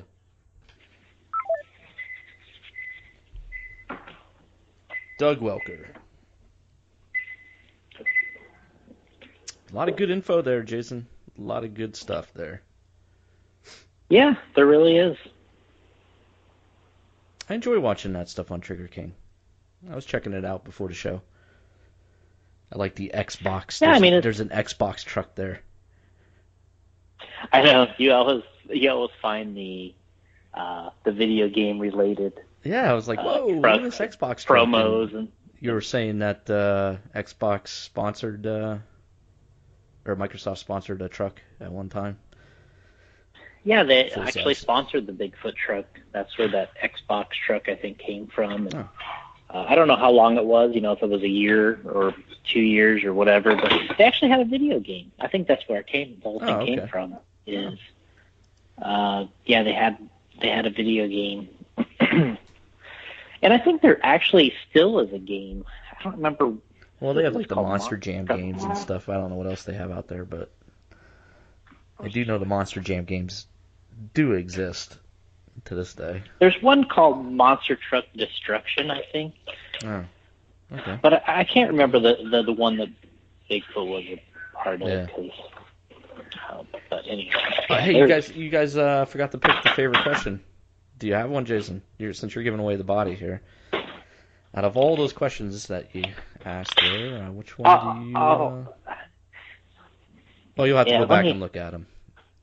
I just got to cruise over it. Okay. I'll come up with something. We'll make an announcement on the Facebook page. While you're talking, I can look at it. While I'm talking? Yeah, you're talking. I am? Okay. Yeah, you have a lot to talk about. I do? Mm-hmm. Visit our Facebook page. We'll make a post there about who wins. Facebook.com/Radio Impound. Find our decals at StickIt1Racing.com. And Jason, do you know if Stick It One still makes the hats? Because I can't seem to find it on their website. I would like to order another RIP JC hat. I think they do. Can't seem to find it on the site, but I'll look. I'll look again. But you can get a cool hat like mine with the RIP logo on it. I got the J Concepts logo on it. Made by Stick It One Flex Fit hat. I love it. It's an awesome hat. A listener bought that for me and sent it to me as a gift one time. So I remember that. Yeah.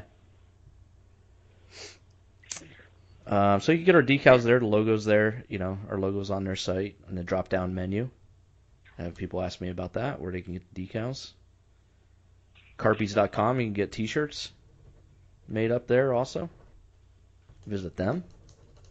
Visit our good friend Paul Lemieux at GravityRC.com. We have to get Paulie back on the show, but Paulie shows us a lot of love by running the logo and so forth. Good friend of mine back in the day, Chicago show, we used to party. It was a lot of fun. Paul Lemieux. You partied? Yeah. Good times. Love Chicago.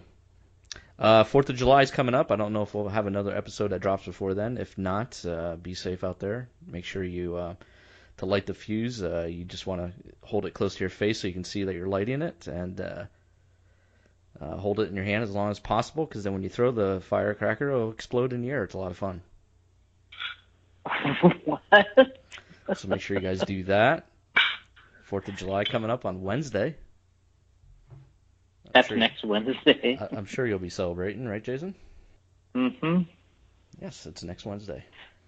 And I'm sure J Concepts will be running some kind of 4th of July sale, so keep a lookout for that on jconcepts.net. You know, actually, I think the question here. Let me just confirm here. There was a lot of good questions, so it's going to be hard to pick.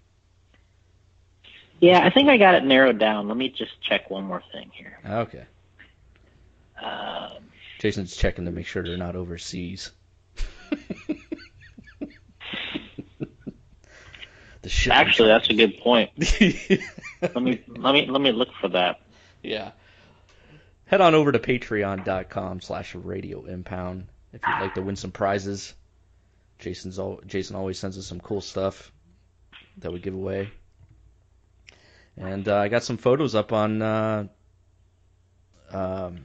Jake Ingstrom recently posted a photo of the Mayfield body that he won. I saw that. That's good. Good stuff. I like when the guys send photos. Send photos with you in it. It really helps out. Shows everybody I'm giving away these prizes. All right, Jason's found a winner for the 2008. I like. Go ahead. I actually like. Jason likes his I question. Like Charlie. Yeah. I like Charlie Mack's questions here. We actually didn't cover. There was two parts of it that we didn't cover. Oh, but yeah, he that's actually right. has. Yeah. He actually has I'd say, he's probably got 4 or 5 questions in this thing. So I think Charlie Mack is getting the win on this. Mm-hmm. It looks like he has the most amount of questions. He's got some about monster trucks. He's got real trucks in here. He's got talking about truggies. Mm-hmm. And the next IFMAR class. And he's got 2 questions here that are actually. Yeah, I meant to touch on those for you. Those are really good for you there. Yeah. In fact, he's basically saying that there was a live RC poll asking if there should be another IFMAR Worlds class, and he said, "Will Nitro Truggy ever reach that stage?" And well, this is kind of a sore subject with me. Oh. In a way, because I think if you added together all the trucks that have sold in RC versus all the buggies, I think trucks would actually be the number 1 selling RC vehicle in RC. Like there's more trucks probably ever sold than there has been buggies, and then we don't have a Worlds for it. So to me, it's kind of a crime that there's never been a truck world champion. No. And I never understood that back then. When I was a kid, I was like, why isn't there a world championship for trucks? Well, it's mostly because the truck classes aren't very popular in other countries. That's the real reason. Okay. But if you put all the sales together, I think trucks are the number 1 selling RC vehicle. So I think it's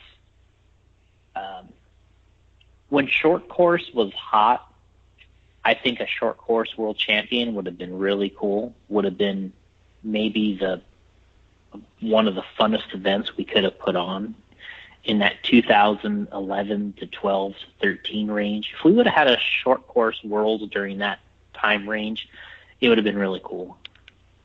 At this point, I don't think it would be that fun anymore. Truggy, I think, is probably one of the funnest classes to watch on Live RC or watching it live. Truggies are awesome. Yep, I agree. I think a Worlds for that would look really cool. It probably wouldn't carry.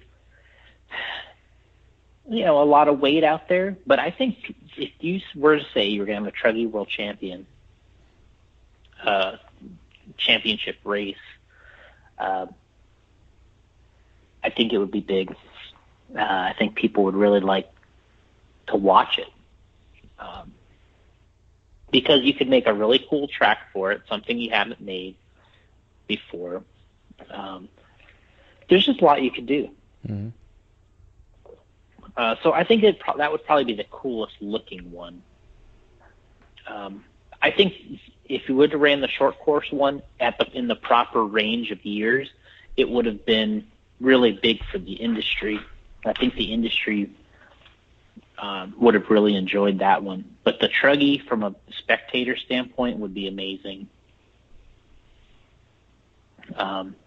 Stadium truck. I think we should have had stadium truck in the 90s. Around 94, 95, 96 probably would have been the best time to have a stadium truck world champion. That would have been the time period, I think, for that stadium truck. I think now people would pay attention, but I don't think it would probably be that interesting, really. And what's the other thing I was thinking about for a world championship? I think those were the three. I think, so that's the three breakdown. Will we see one of those? I don't think we will ever see it. I wish they would, but the one I think it has, one of the classes that would be a cool worlds to run would be e-buggy. We already have plenty buggy worlds, but e-buggy would actually be a really cool world championships because you could run it the format just like you run the electric, 5 or 6 rounds of qualifying, triple. But in this situation, you'd run triple 10-minute mains, which I think would be really cool. Yeah. So I don't think it'd be hard to run a e-buggy world championship, and I think that has some worldwide competition that would probably get involved. And so his other question here was the history of monster trucks going from bashing to truggy racing. And this is actually a whole nother, we'd have to cover this on a whole nother show because it's a huge topic. But a lot of RC racing has its roots in monster trucks. Stadium trucks started as monster truck. Truggies started as monster trucks. A lot of RC racing classes started as calling them monster trucks. And you look around, they always talk about the RC10 coming out in 84 or whatever it was, 84, 85. Well, the Quadbuster came out in 85, and it's still around today. They're still selling the Quadbuster. So that was the first RC monster truck with that big size. And there's something to be said for the staying power of the big trucks. And I think the reason is because they make perfect RC cars. So you can drive them anywhere. Drive them in the grass, the gravel, the dirt. You can jump curbs. You can drive over plants. And you can do all kinds of stuff with an RC monster truck that you can't do. On-road car, you can only do certain things with it. You're super limited. And, you take it in the grass, gets stuck. The dirt, it's destroyed. Gravel, it's destroyed. You can only do certain things with it. And the monster truck's the most versatile RC car. So I think that's why it's always going to be around in RC, because it might actually make it a better RC car than it makes a real vehicle. Because it's a perfect play vehicle. So anyway, we can go into that later about we'll hit all it on the next classes. But there you have it. Charlie Mack, congratulations. You win the 2008 Ford F-150, custom painted and autographed by Jason and Fred. That's Doesn't right. get any better than that. Not at all. All right. Have a great weekend. Good luck to the team at AMS and all the RIP fans that are there racing. Best of luck. Attack. Yeah, it's already doing well. Yeah, attack. Yeah. What is I order you to? I order you to attack, soldiers. That's right. There you go. J.R. Mitch, lead the way. Mayfield, lead the way. Get busy. Yeah. All right. Big thanks again to Doug Welker. Awesome show. Episode 178 in the books. Later.